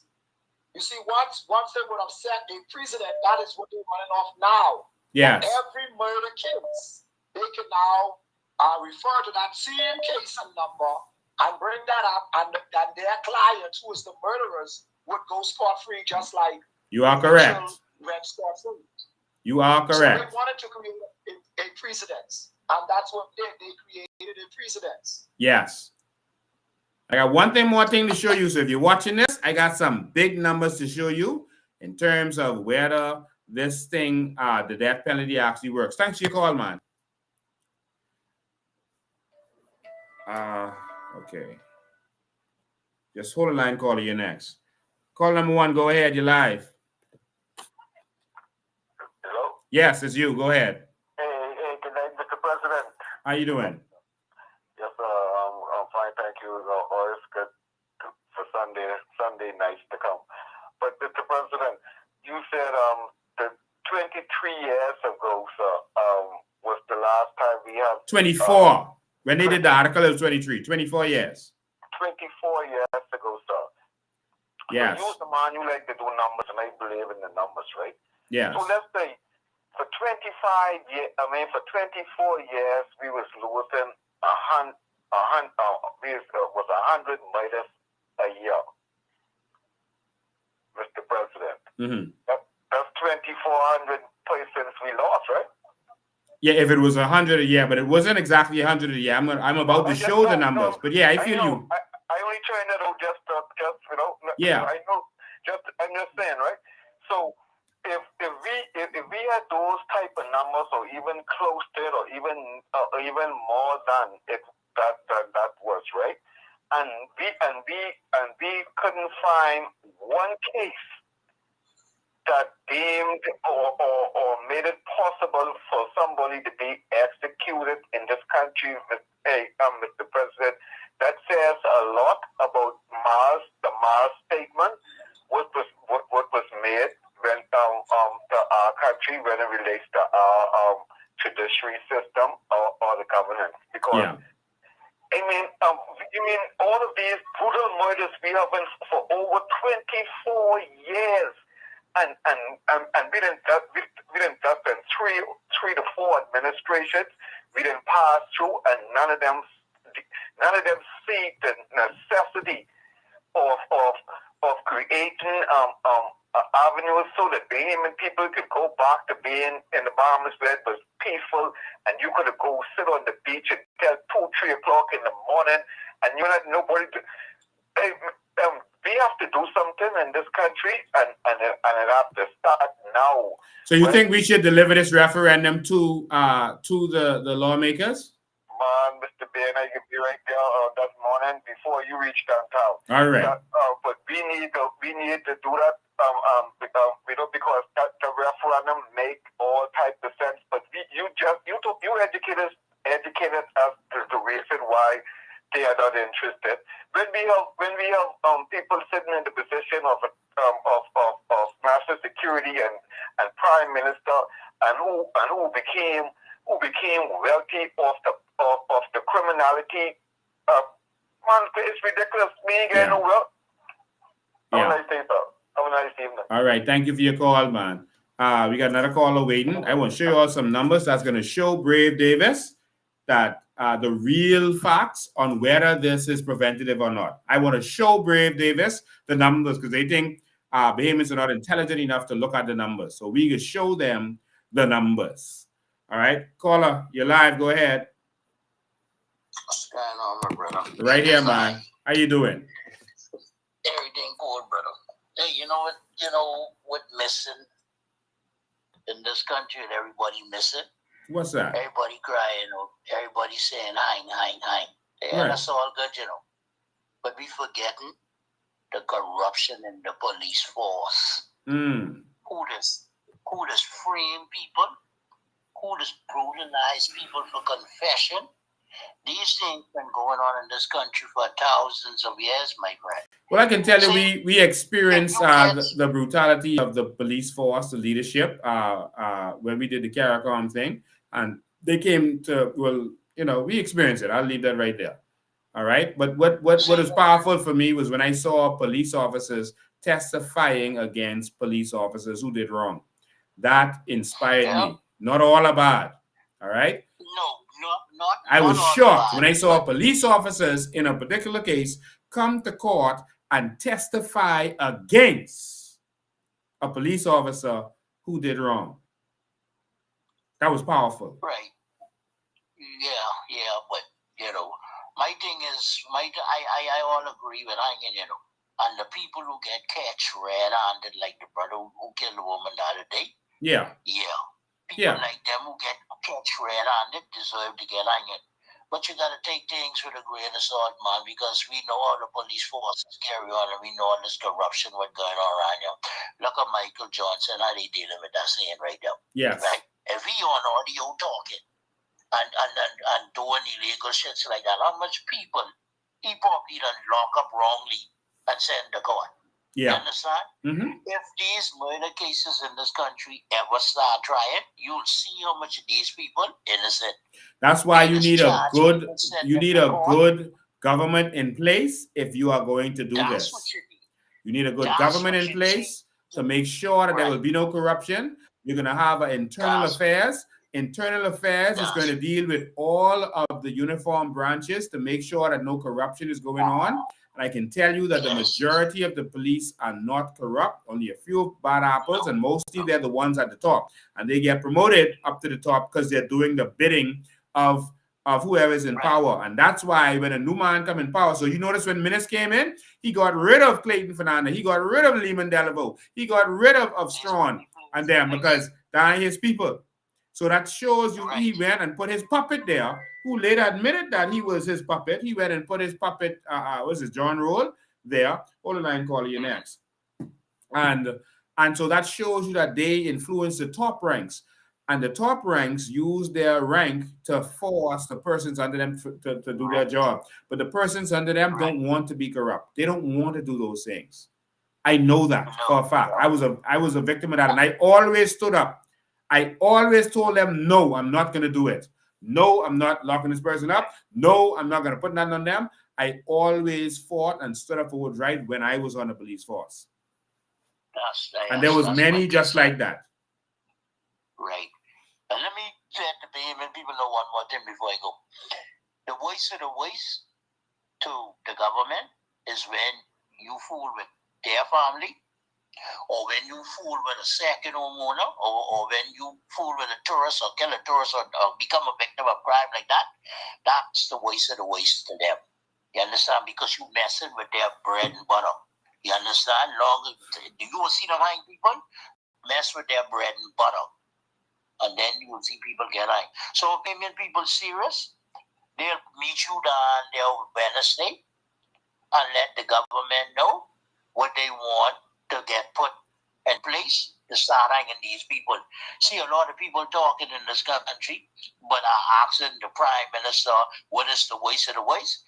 Man, listen, ain't that much people in this country complaining. Yeah. So when I say come down there with you when you're going to get a bill, and then you'll store the government to look outside and see all them people behind you and say, okay, now we need to start hanging people. Yeah, when I say 9:30, thank you, my brother. Thanks for calling. When I say 9:30 a.m., we want you to be there. When I say 9:30 a.m., it's really a press conference. You can come and join us, and we're going to present those bills to them. We have to show that we're serious. How many more of our people have to die? I want you to realize that could have been any of you. That killer just chose that house. He could have chosen the house next door. He could have chosen the house down the road. He could have chosen your house. And Brave Davis is saying he ain't with the punishment. He ain't with that. That ain't important. And so why wouldn't you commit a crime in that instance? Let me take another call. Call you live. Go ahead. Good night, Mr. President. How you doing, man? Hey, Rachel, Mr. President. I have a question, man. Something been bothering me. I want to know how you let these fellas come and throw rock, bunch of rock on my glass. See, listen to me. You know I ain't there. Right? You know I ain't there, man. I try to stay low and tell me that middle of the election, Lincoln. You understand what I said? Yeah. You know I ain't there, man. I ain't there, Lincoln. I ain't there. I can't afford to travel back and forth and do the things that I want to do, Lincoln. Yeah, man. All right? I have a question for you, man. Lincoln. Go ahead. It's bothering me, man. Every day in Abaco, Lincoln, I see in these Haitians coming with voter's card and passport and thing, man, Lincoln, man. Yes. What is going to happen? These Haitians have to go back to renounce to get a citizenship and passport in this country. Is that true? You know, I'm going to discuss our plans and what our strength is live. Because Brave them watching. Just bothering me, man, Lincoln, man. Because if these people come and vote, we lost, we done. We done more of them than us, Lincoln. Way more. There's more than one way to skin a cat, all right? Way more, Lincoln. If we get these people to the voter stand, we gone. We done. We finished. That's bothering me. You know? If we want to let them finish us, then it's up to the Bahamian people. There are more Bahamians. This is the last election that we're going to be the majority. Now, if persons caught up on their little PLP F&M thing and they want to let our country go and these people take over our country, then that's on them. Democracy means you have a right to mess up your country too. You have a right to do that. All right? So if they want to let these people come while they supporting PLP and F&M, because if F&M gets in, it's going to be worse because Fred Smith is the sponsor and backer of Pintard. So he gives Pintard a bunch of money so that he can look good in his community, so that people will say, you know what, but he's a good MP. He just give little trinkets away, so that they get him in power. And if they get him in power, everything Fred Smith them been fighting for, they will get. They'll be able to give citizenship to who they want because now they have the pen. They will be able to build houses for them and fund them if they want to, just like Brave is doing right now. If Fred Smith them get in there through Pintard, it is going to be over. All right? If Brave Davis am allowed to continue, it is going to be over. We have to fight Bahamas. Then I can tell you one thing, Lincoln, I trust you. Right? I trust you. And if you say you got a plan, then I will do in your plan. Yes, we do. You see this lawless raping and thing what's going on, right? Remember, they don't care unless it come to their door. Yeah. Leslie Miller about how he try hang them boys when he dope dealing son get killed. Remember that? Yeah. You remember that? Yeah. They don't remember nothing until it come to their door, you see? When it come to their doorstep, then they have a big problem. You see? Now, all right. Let me. You are right. Let me break down this for you a little bit more. Wayne Monroe is the Minister of National Security. Why would he push a law to stop crime when his law firm is still operating and they still representing these criminals? It's just that he can't be the one going to court for them, but they go in this law firm. So why would he do anything that is going to stop or discourage them? Why would he stop them from doing crimes when they still go in his law firm? Brave Davis law firm still exists. He still have a law firm. Now, he can't be the one in there going to court, etc., but he have the fellas in there making the money coming to him. Him and Wayne Monroe are technically still representing criminals. So why would they do anything to hurt any of their clients right now? Why would they? What I can't understand, Lincoln, is how can you be so greedy, man? I can't believe that, man. These niggas crawling overfull. They crawling overfull, man. We have people on the side of the road, people eating out the dumpster. They crawling overfull, man, Lincoln. I don't know, man. God got to do something, man. God got to do something, man. This can't be right. Yeah. These niggas crawling overfull, Lincoln. They have more than they can spend, man. Come on, man. Why they want to do this to us? Why they want to do like this, man? This is sad, man. This is sad. All right. Thanks for your call, man. Yeah, man. So again, you all understand that, right? Like it's happening right in our faces, and they just think we so still dumb that we won't do anything. Wayne Monroe Law Firm still exists. He still owns that. He's still going to benefit. Brave Davis Law Firm still exists. Why would they have clients now? You think they could change a law or do anything to hurt their present clients?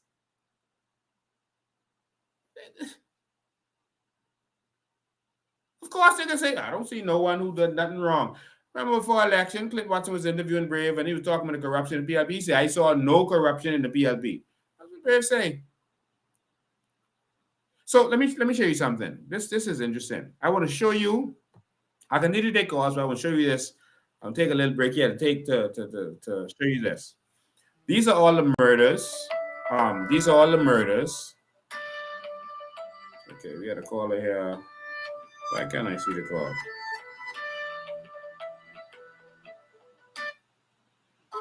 Okay, call. You can call right back because it was ringing, but I couldn't see where it was ringing. So just call right back. This is Thomas Reckley, was 44 years old, March 13th. All right. I was in police training at the time. And I remember us paying attention to that because we said, wow, there were no major crimes for a very long time after that. I didn't measure how long it was, right? But there was no major crimes. Like everyone said, oh, Lord, boy, this Ingram serious. He ain't playing. And then it was Dwayne McKinney. All right. Shortly after that, the 28th of March, 1996. And then there was Trevor Fisher.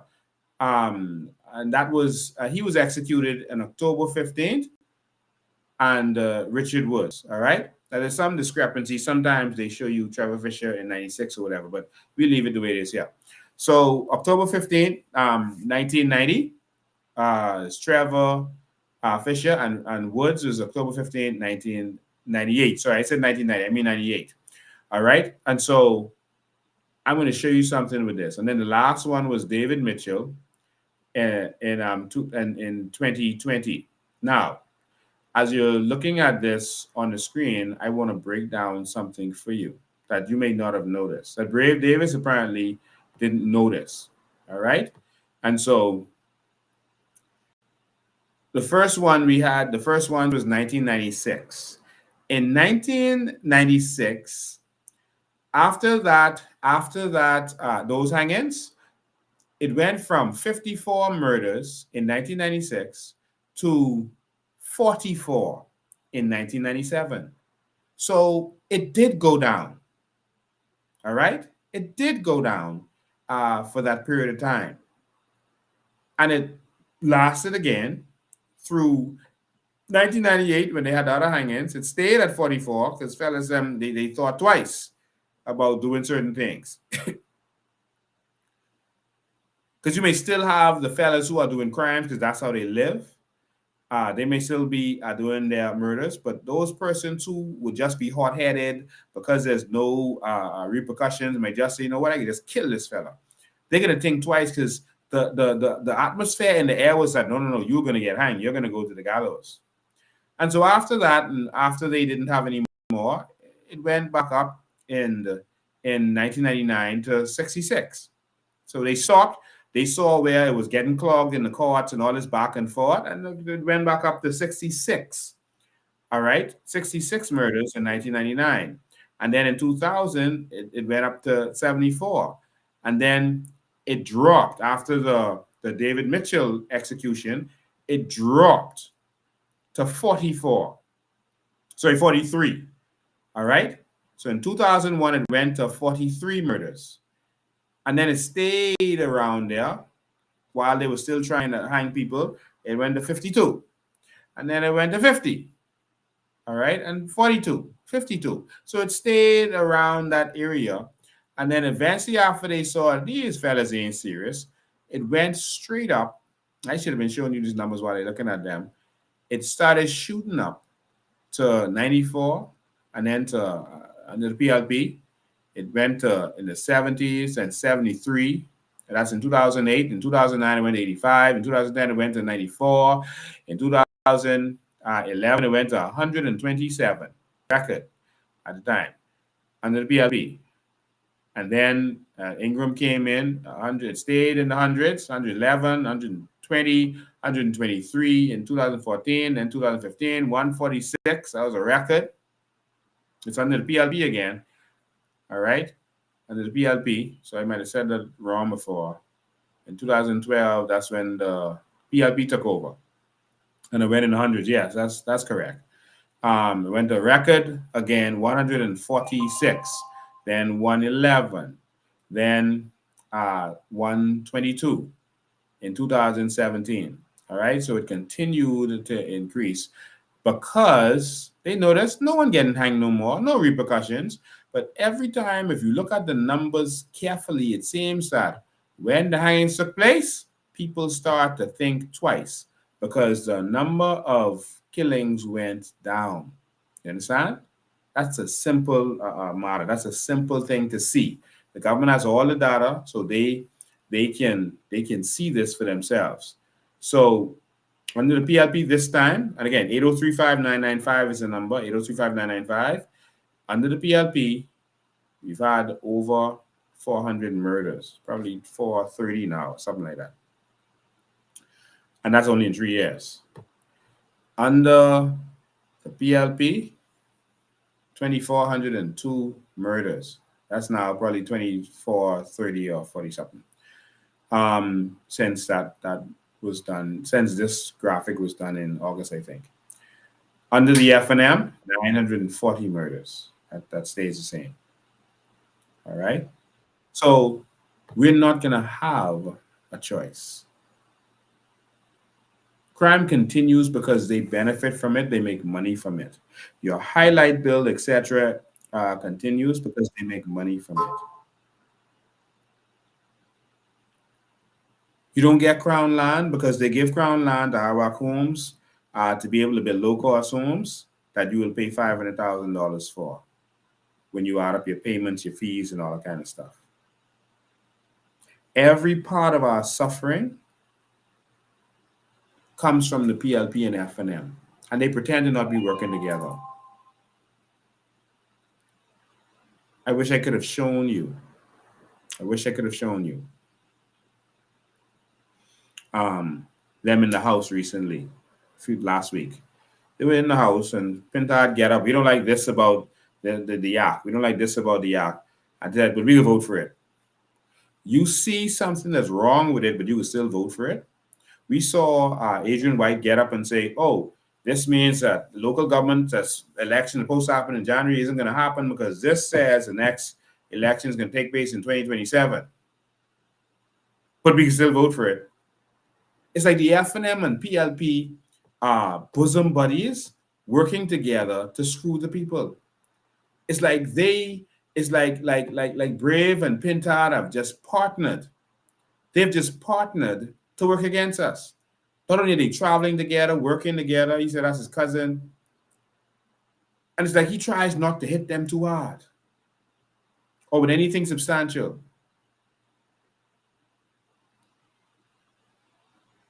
They're working together so that no matter which way you go, you can still end up with them. It's time to wake up. It's time to wake up. All right. So the line is open. Let me read a couple of your comments. So we need to see how you can change the bombs around. Thank you so much. I appreciate your support. Because I don't want any of them. Yeah, they're just as bad. All of them are just the same. Let me see if I can see what this person is.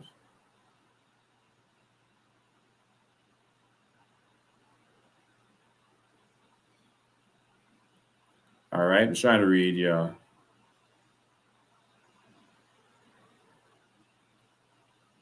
So where do they get the funds and money from? The hire attorneys? They're some of the parents are to blame. Yeah, and some of them put up their properties, et cetera, et cetera. And you know, we got a lot of change to make. All right, we got a lot of work to do, and we got to get it done. We're going to get it done. We just need you to believe in change. All right. This here, we put a lot of pressure on them in a few, for a few years. Wayne Monroe and them, and they made certain promises. So we kind of forced their hand to do a sexual offenders register, especially after the baby Bella thing. We forced their hand to do a sexual offenders register. All right. And so recently, when people was calling for it again, this is Latreille Raming. They always send him to lie for the government. All right. Never believe anything Latreille Raming says. He said, I know a lot of people, and this is deceitful. I know a lot of people have been saying we need a sexual offenders registry in the Bahamas, but we already have one. It's been in place since 2019. The Minister of National Security has twice informed the public about the release of offenders. He called their names Alden Scott, 55, and Sidney Cooper, 47, ages at the time of the release. The public knowledge for safety. The Sexual Offenders Register is active and being updated as required by law. There is an administrator at the Bahamas Department of Correctional Service who runs the Sexual Offenders Register. What is the point of a sexual offenders register that the public does not have access to? Or are you saying that now, what is his name? Wayne Monroe said that when they enacted it, because Minister did something with it, and then in Brave New England they decided to enact it, but they said no, the public's not gonna have access. It was like the body cams on the police. They said no, we're not gonna let the public have access to see stuff when it happens. Only us will see that.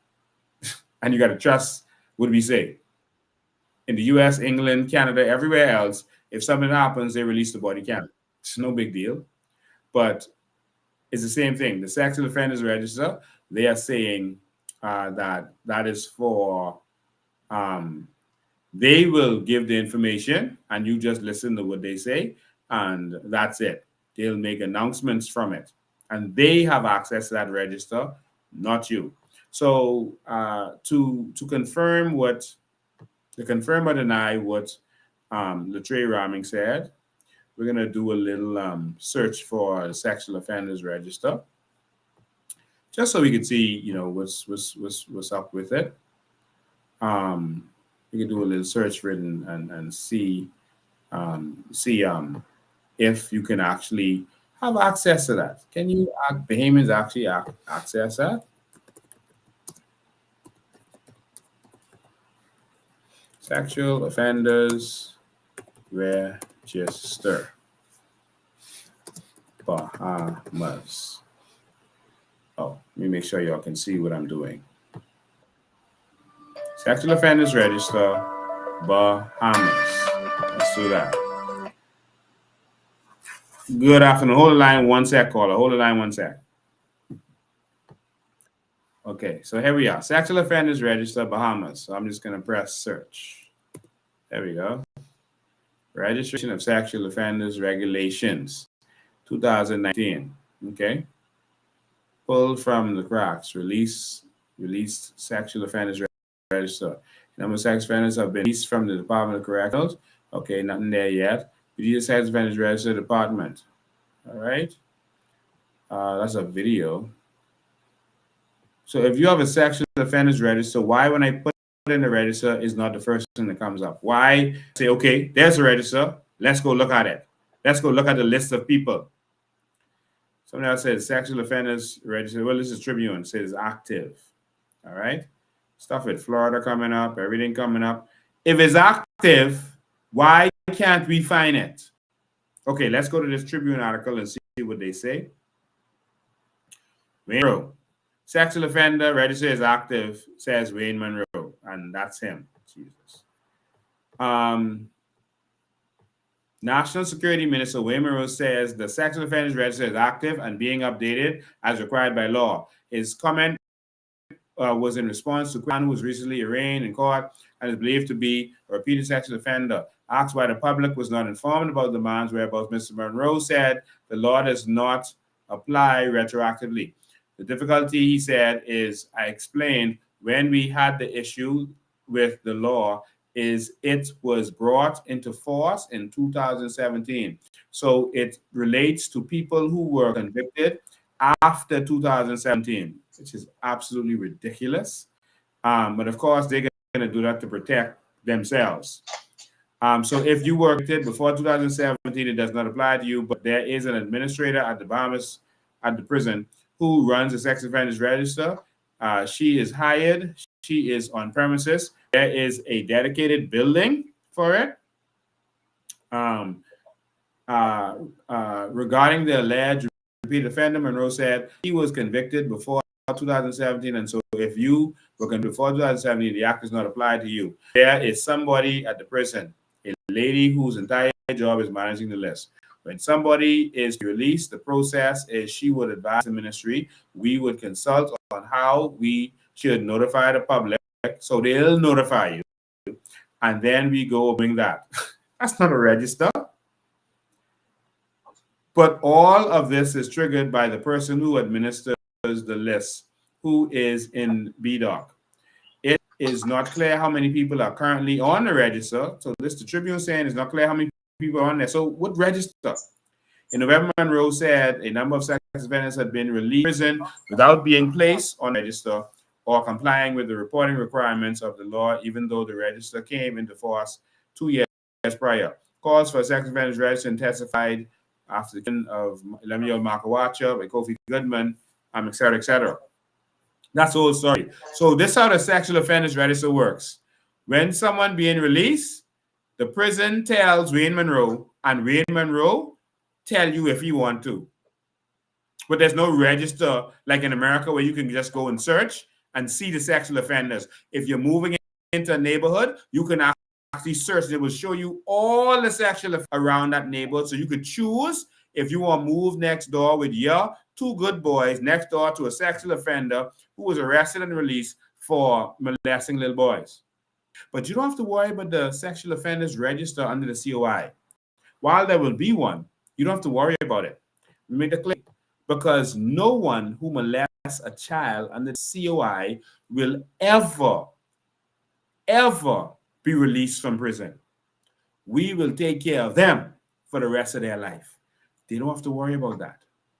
You will not molest a child and see the light of day again. Let's go to this caller.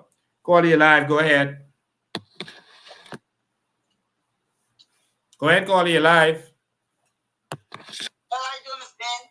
I'm good. How you doing? I'm all right, sir. I was calling about finding I just heard about the young lady that got raped and killed. It's so sad to hear that. It's horrible. Horrible. And the younger son, 17-year-old lady, I read about that. My condolences also goes out to her family. Yeah. So sad to hear that happened, man. You know, it's really bad. Yeah. Things be so bad. Crimes just like wouldn't stop. Well, if you're fed up, we go into the House of Assembly 9:30 on Wednesday morning. If you're really fed up, come out there. We got a press conference. Let them see you fed I up. would have come out there, but I'm not nowhere near Nassau. Okay. We'll call your friends and family in Nassau and tell them it's time to take a stand, man. Because they could be next. Really bad. Too bad in this country, man. It's really too bad. Doing more. And like they don't capital punishment out. I don't know what the problem is with that. You know? Yeah. I don't know what the problem is with that. But they don't want to hold the law. Yeah. They're giving the murders a bail. The murders going out on bail. You might remember, I remember Ingram did a mandatory 2-year sentence if you were found with a gun, which still was light, and then 1 year off each bullet. But the PLP said when they come to power, they say it was too harsh. You can't get 2 years for a gun, for a legal gun. Now these are fellas who killing you, and that's what they're killing you with. And that's too harsh. Well, moving forward, if you are caught with a gun, I'm not talking about a shotgun or something that you can use funding, etc. If you are caught with a machine gun, etc., we're going to treat you as if you did the crime. And so your sentence is going to be as if you attempted to kill someone. That's how we're going to sentence you. So you could very well get life in prison for guns. Let me tell you what happened in England. England put stiff penalties on guns. Guess what? All the gangs, all the mafia, everyone stopped touching guns. They started killing with knives when they kill, and crime went down because it's harder to kill with a knife. because the penalty just raised. And because the penalty raised, the crime went down. They don't have gun crimes like that in England right now. So that shows you that it is a deterrent. But our government wants criminals to prosper in this country. If we get you with a machine gun or one of those guns or a prohibited gun, you are going to go to jail for life as if you attempted murder. Simple. They ain't going to pick up no gun no more. Trust me on that. Thank you for your call. Thank you for your call. No. We have to get serious with this. We have to get serious with this. And hopefully we don't have to wait till the COI comes. Maybe Michael Pintard, since I showed them how to draft a bill, maybe they can now draft a bill and table it in the House of Assembly to make sure we have stiffer penalties for guns. All right? It's simple. If it's a serious problem, why don't you take it seriously? Jesus. Why is that so difficult for politicians to comprehend? Why is that? And the next problem we're having is immigration. It's a serious problem that we're having, and it contributes to the crime because they're using the same methods that they use to smuggle people. They're using to smuggle drugs and guns. We hear the government talking about guns coming from America. Guns do, yes, they technically come from America, but they're coming through Haiti into the Bahamas. The Haitians can go over there and buy legally. When Brave them named where the persons were getting guns from, it was a retail place. And so, hold the line one sec, caller. So they can go and buy the guns retail, and then they take it to Haiti, and then they can sell it to whoever they want. That's how the Bahamians are getting it. And so you have to shut that down. Don't just say, oh, the gun came from America. Okay, it came from America, and how did it get here? Yes, some of it comes on yachts, etc. Most of those yachts don't take that risk. Some of it, a small amount of it is broken down into components and put in TVs and smuggled and that kind of stuff. Some of it comes in on yachts, right? But the majority of it is coming from the South. They don't make AK-47s in America. They don't. They don't. And so because we are allowing this crime to continue, that's why we are being hurt by it. Call, I'll come to you in 1 sec. I just have to show them this video. This video was Trump, and all of you may remember this. This was also recovering from a hurricane, but we have to be very careful. Everybody needs totally proper documentation because the Bahamas had some tremendous problems with people going to the Bahamas that weren't supposed to be there. I don't want to allow people that weren't supposed to be in the Bahamas to come into the United States, including some very bad people and some very bad gang members and some very, very bad drug dealers. And so they were willing to let Bahamas come over with no documentation, though. But he said the reason we can't do it is because you have people from Haiti who are in gangs and bad people and stuff who are coming there. So we're now going to suffer because Brave them want to open our borders. Let's get this caller. Good evening, caller. You're live. Hi, good evening, Bahamas. Yeah, Lincoln, I wanted to probably bring it to your attention that all these people who got murdered, they name being recycled with the immigrants with coming in. I don't know. We need to investigate. Thank you. Because if you have all these people going in the graveyard, so these people could be getting names from there as well. Name and date of birth, who already died. Thank you, man. I appreciate that. I just want you to be aware of that. All right. Thank you, my brother. So we're going to be all over them. We just need you to do your job. We need you to stand up. We need you to spread the message. Don't get tired. Don't get lazy. Don't get shy. Because if you do, your country is going to be lost. All right? It's going to be lost. It's going to be gone. You have to convince your family and friends. Don't give up on them. convince them, show them what's really going on. That's why we do this every week. Let them call. If they have a question you can't answer, you call and you ask a question, let me answer it, and you go back to them. Or you let them listen. I know some people, they go and they sit in front of their family with the phone. Come, we're watching this together. We have solutions for crime. We're going to release Vision 2025.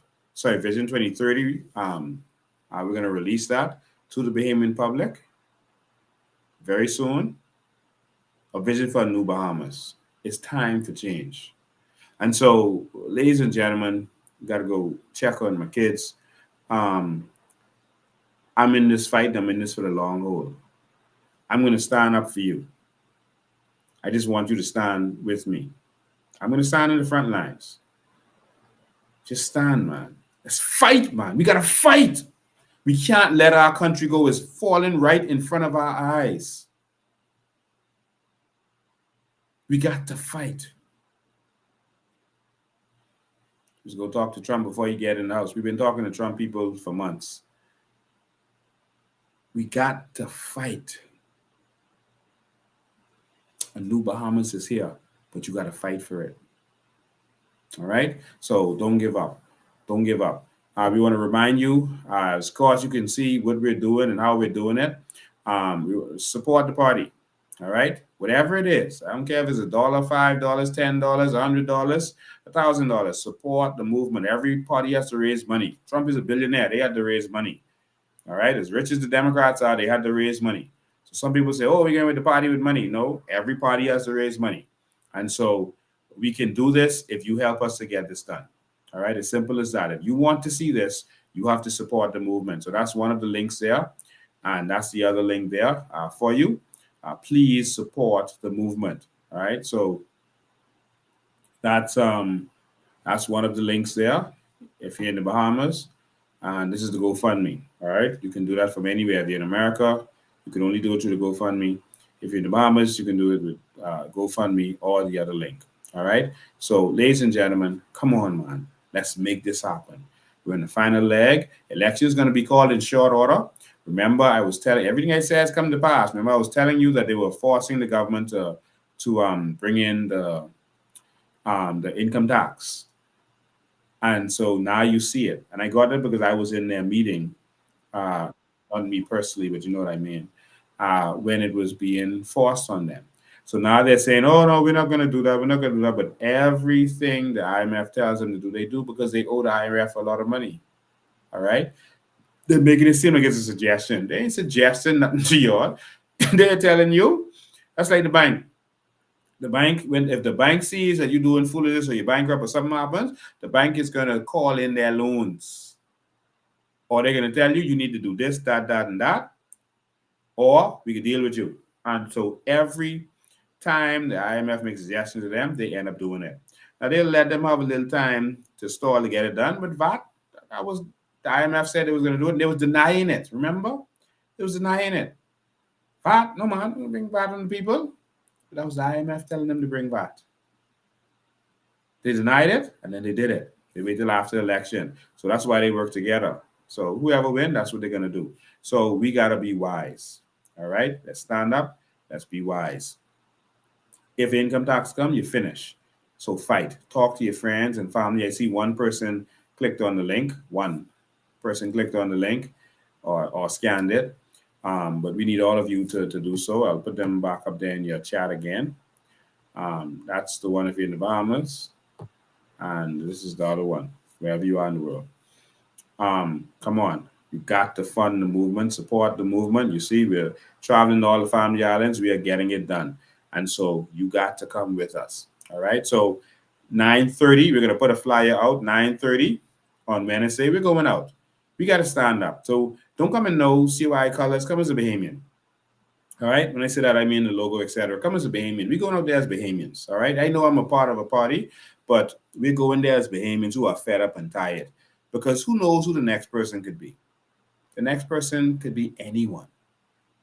They just randomly broke in a house. They don't know her. The next time it could be you because you decided, I ain't out there. Or, Lincoln is a different party. I ain't supporting him. If you sit down and let these fellas continue to make their money while we suffer, It's going to cost you. So let me see who's going to be there. Who's going to be there? Put it in the chat. Who's going to be there? Let me see if people are serious. All right.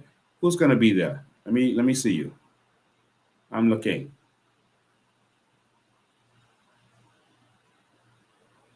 All right. Let me see. Let me see. I know there's a delay. Any of you going to be there? Someone says dress in your Bahamian colors. Yes, dress in your Bahamian colors. 2 people scanned the link so far. All right, me. All right.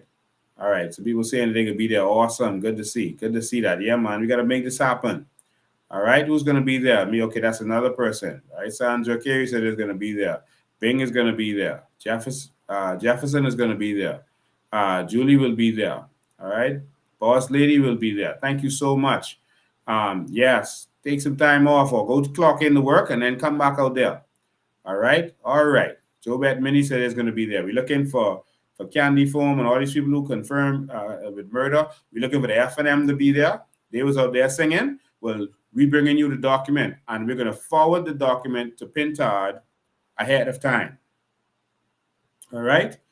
We're going to forward the document to Pintard ahead of time so he can't say, like how he said last time with the immigration thing. He said, well, I can't have anything to say about the document I didn't see. All right. But he didn't say that. I sent it to him. So he didn't want to see it. So we're going to deliver the draft documents to Pintard ahead of time to make sure that he has zero excuse. All right. He has no excuse. All right. No excuse. All right. Who else is going to be there? Okay. Me too. I will. Brian McCartney says yes.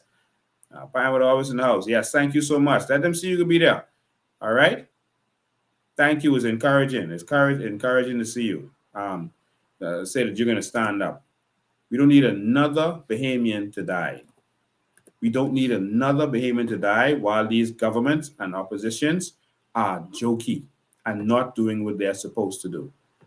We have to stand up. Stand with me as I stand for you. All right?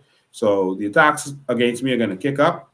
And anytime we say we're going to do a protest, the attacks gets even more intense. And so they're going to go after me for the next couple of days until Wednesday. They can spread all kind of stuff. And that's what they always do every time we announce it. We're coming out there. So just expect it. It's nothing new. Don't hurt your head when you see it. Just ignore them because you know what they are. They are garbage. All right. And so we have to stand up. We have to stand up. All right. So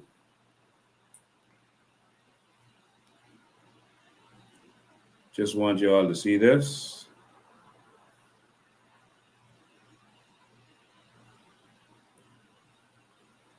All right, so that is that right there. I don't know if y'all can see this. Let me make sure y'all can see this. That right there is Michael Pintard. I know it's backwards, but that's Michael Pintard right there. All right, and I just sent it to him. All right, you can't see that. Where is it? There you go. I just sent it to Michael Pintard. All right, that's Michael Pintard right there. So I sent him the document already. All right. So Michael Pintard has a document. I'm going to send it to Shannon Dawn Cartwright, etc. So 2 people clicked on the link to fund the movement. But we don't just need your encouragement. We need you present when we call, and we need you to help fund the movement to make sure that this happens. All right. And so, but thank you so much for everything. Thank you for being here, for standing up for your country, for all those who are serious. Thank you. All right. So we've sent it already. I'm going to send it to Brave Davis ahead of time, but we're going there because there's some documents that go along with this and that we're going to deliver to them. Along with this, we're going to physically serve this on them. All right. So, ladies and gentlemen, this is the PLP come to. It's them. I just want PLP to know that person you send should not be paid. They couldn't even break a glass with a rock. That's dumb. All right. So, ladies and gentlemen, thank you all for tuning in. We did 2.5 hours tonight because we had a little distraction on there. Someone says, what is that? What the cash account number? You can go on our website and where it says donate, you can look for the tab donate and you will see the account number and everything right on there. All right. So let's go to our website. Let me pull it up for you to make sure that you understand everything you need, all the information you need. Everything is on our website. The documentaries. Many of you have not watched the documentaries. You're following us, but many of you have just started following us, and you don't even know that we did documentaries with all kind of information, etc., etc. We want you to be in the know. Most of the people attracted to the COI are intellectual people. And that's because they are people who want to see the evidence, the proof. They want to learn. They want to study. That's the people that we have seen attracted to the COI so far. And you can see it even through our candidates, the kind of intellectual, educated persons that have come forward. You can see who's really attracted to the COI. This is our website that you're looking at. All right. And so on here, you can see the candidates. Some people are asking, who's the candidate for here? Who's the candidate for there, etc. Just go to the website and you can see right here one of the menus. If you're looking at it on your phone, you can see on the top, on the right-hand corner, you're going to see the hamburger, they call it, with the 3 lines for the menu. You can go there on the website. It's here. So you can click on candidates and you can see this intelligent crew ready to transform New Bahamas. You can see the candidates launch that we had. It was pulled down from the internet. It was pulled down from social media. Boy, they was attacking us. And so we put it on YouTube. All right. So you can watch it right here if you want to, but it was pulled down, ladies and gentlemen.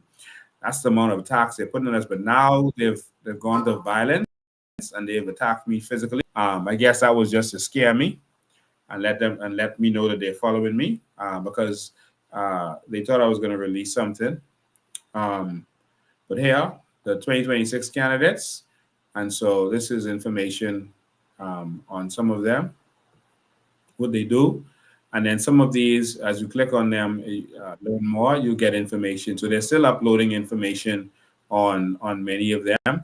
But for example, if you click on one of them, such as Freetown, for example, you can see her speech right there that she did on that night, and you can see her resume. So it's right there. And then you'll be able to see information on all of us, on the leaders, and then they'll have something there for you to contact your candidate. All right. So outside of that, you can click on this donate button here. You see the donate button right at the top. If you want to donate, just click there, and you can pay membership dues, pay online, donate, use GoFundMe, or if you want to do the account, you can do it right here. All right. And so that's how you can donate to the organization. And again, remember Vision 2025. The summary is here. We're going to put the whole thing up. It's just that when we did it, I'll be honest with you, that was during the lockdowns, and there was electricity problems. I think it was raining hard at the time also, and there was internet problems because the media couldn't even get on. And I was talking fast, rushing, and some of the things I misstated. But everything is right there. We're going to upload the full thing because we just have sections of it that we uploaded to make it easier. But the full 2 hour or 2.5 hour thing, we're going to upload. All right. But the full vision is coming up. So you can also see the vision on some things from Vision 2025, education, tourism, energy, good governance, etc. All of our documentaries are right here. Please go and watch the documentaries. Please. Go and watch these. The information is right there. The documents, everything that was signed, everything is right here. All right. So, ladies and gentlemen, what you need is on the website, and make sure you're part of one of our groups, and so you can be in the know in what we're doing. Right now, we have to give all our information publicly so that our people can get it. But we want you to make sure that you get in one of our WhatsApp groups so that you can make sure you are fully informed, and it can come to the point where we can stop saying what we're doing live for everyone to see. All right. But ladies and gentlemen, the attacks are going to start. It has started. And so I just want them to know that anyone you send, don't miss. All right. Don't miss. I think that's petty and disgusting what the Progressive Liberal Party, I believe, did today. All right. So that was two fellas. So you know we saw you. And there was a government car parked across the street in front of cameras. Am I going to make a police complaint? No. Time to waste.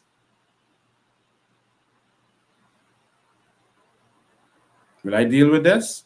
All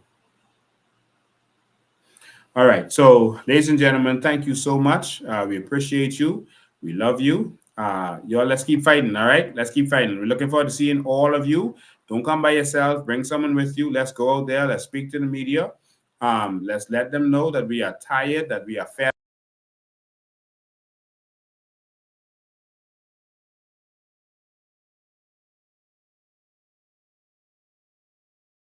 to see the change. All right. Let them know that we want to see the change. Okay. 3 people have clicked on the thing now. And so, but we need all the help that we can get. Make sure you're a part of it. All right. There was a lot more I wanted to talk about today.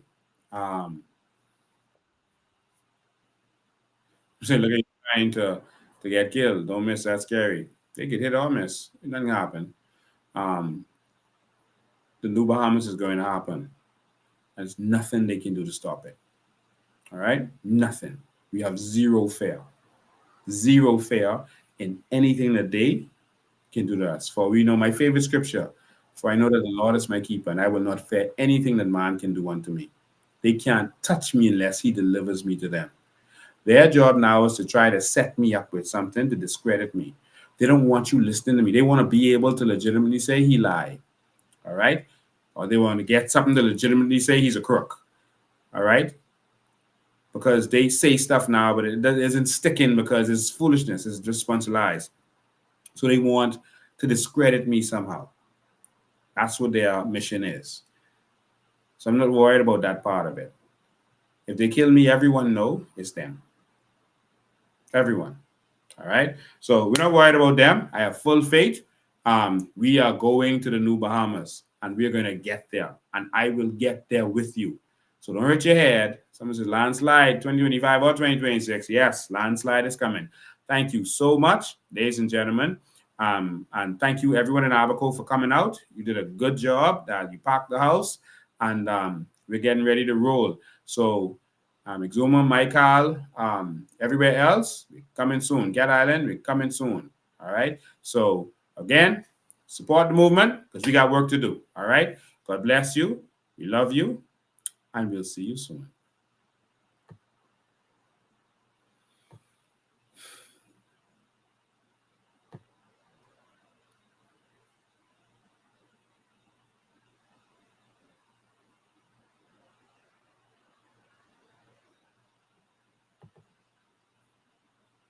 Are we about hiding the truth? Are we about hiding the truth? Are we about that? Are we about suppressing the truth? Are we going to be concerned about the impression that the truth gives? Is that what we are saying? It is a despicable assault on the integrity and character of a member of this House. You rightly, see, I could get up there and say some things as well, but that's not honorable, right? It's not honorable. And anything I say is fact-based. It is not no innuendos or is fact-based. It's not what I hear. It's not what I hear or what somebody told me, or that, right? And so it's left out there, right? Anyone could interpret it the way they wish. Right? Anybody could interpret it the way they wish, and say I can leave it there. What you gonna leave there? What you gonna leave there? And how you? I mean, no, it's a deputy speaker. There's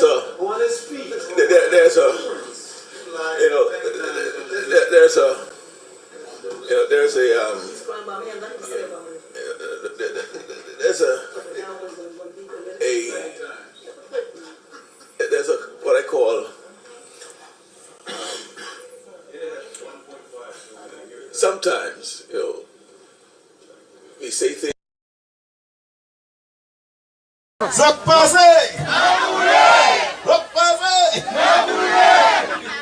Let me just say that I have always been a part of this community. And there's no accident I know how to do all the dancing. Because I always be and share with you.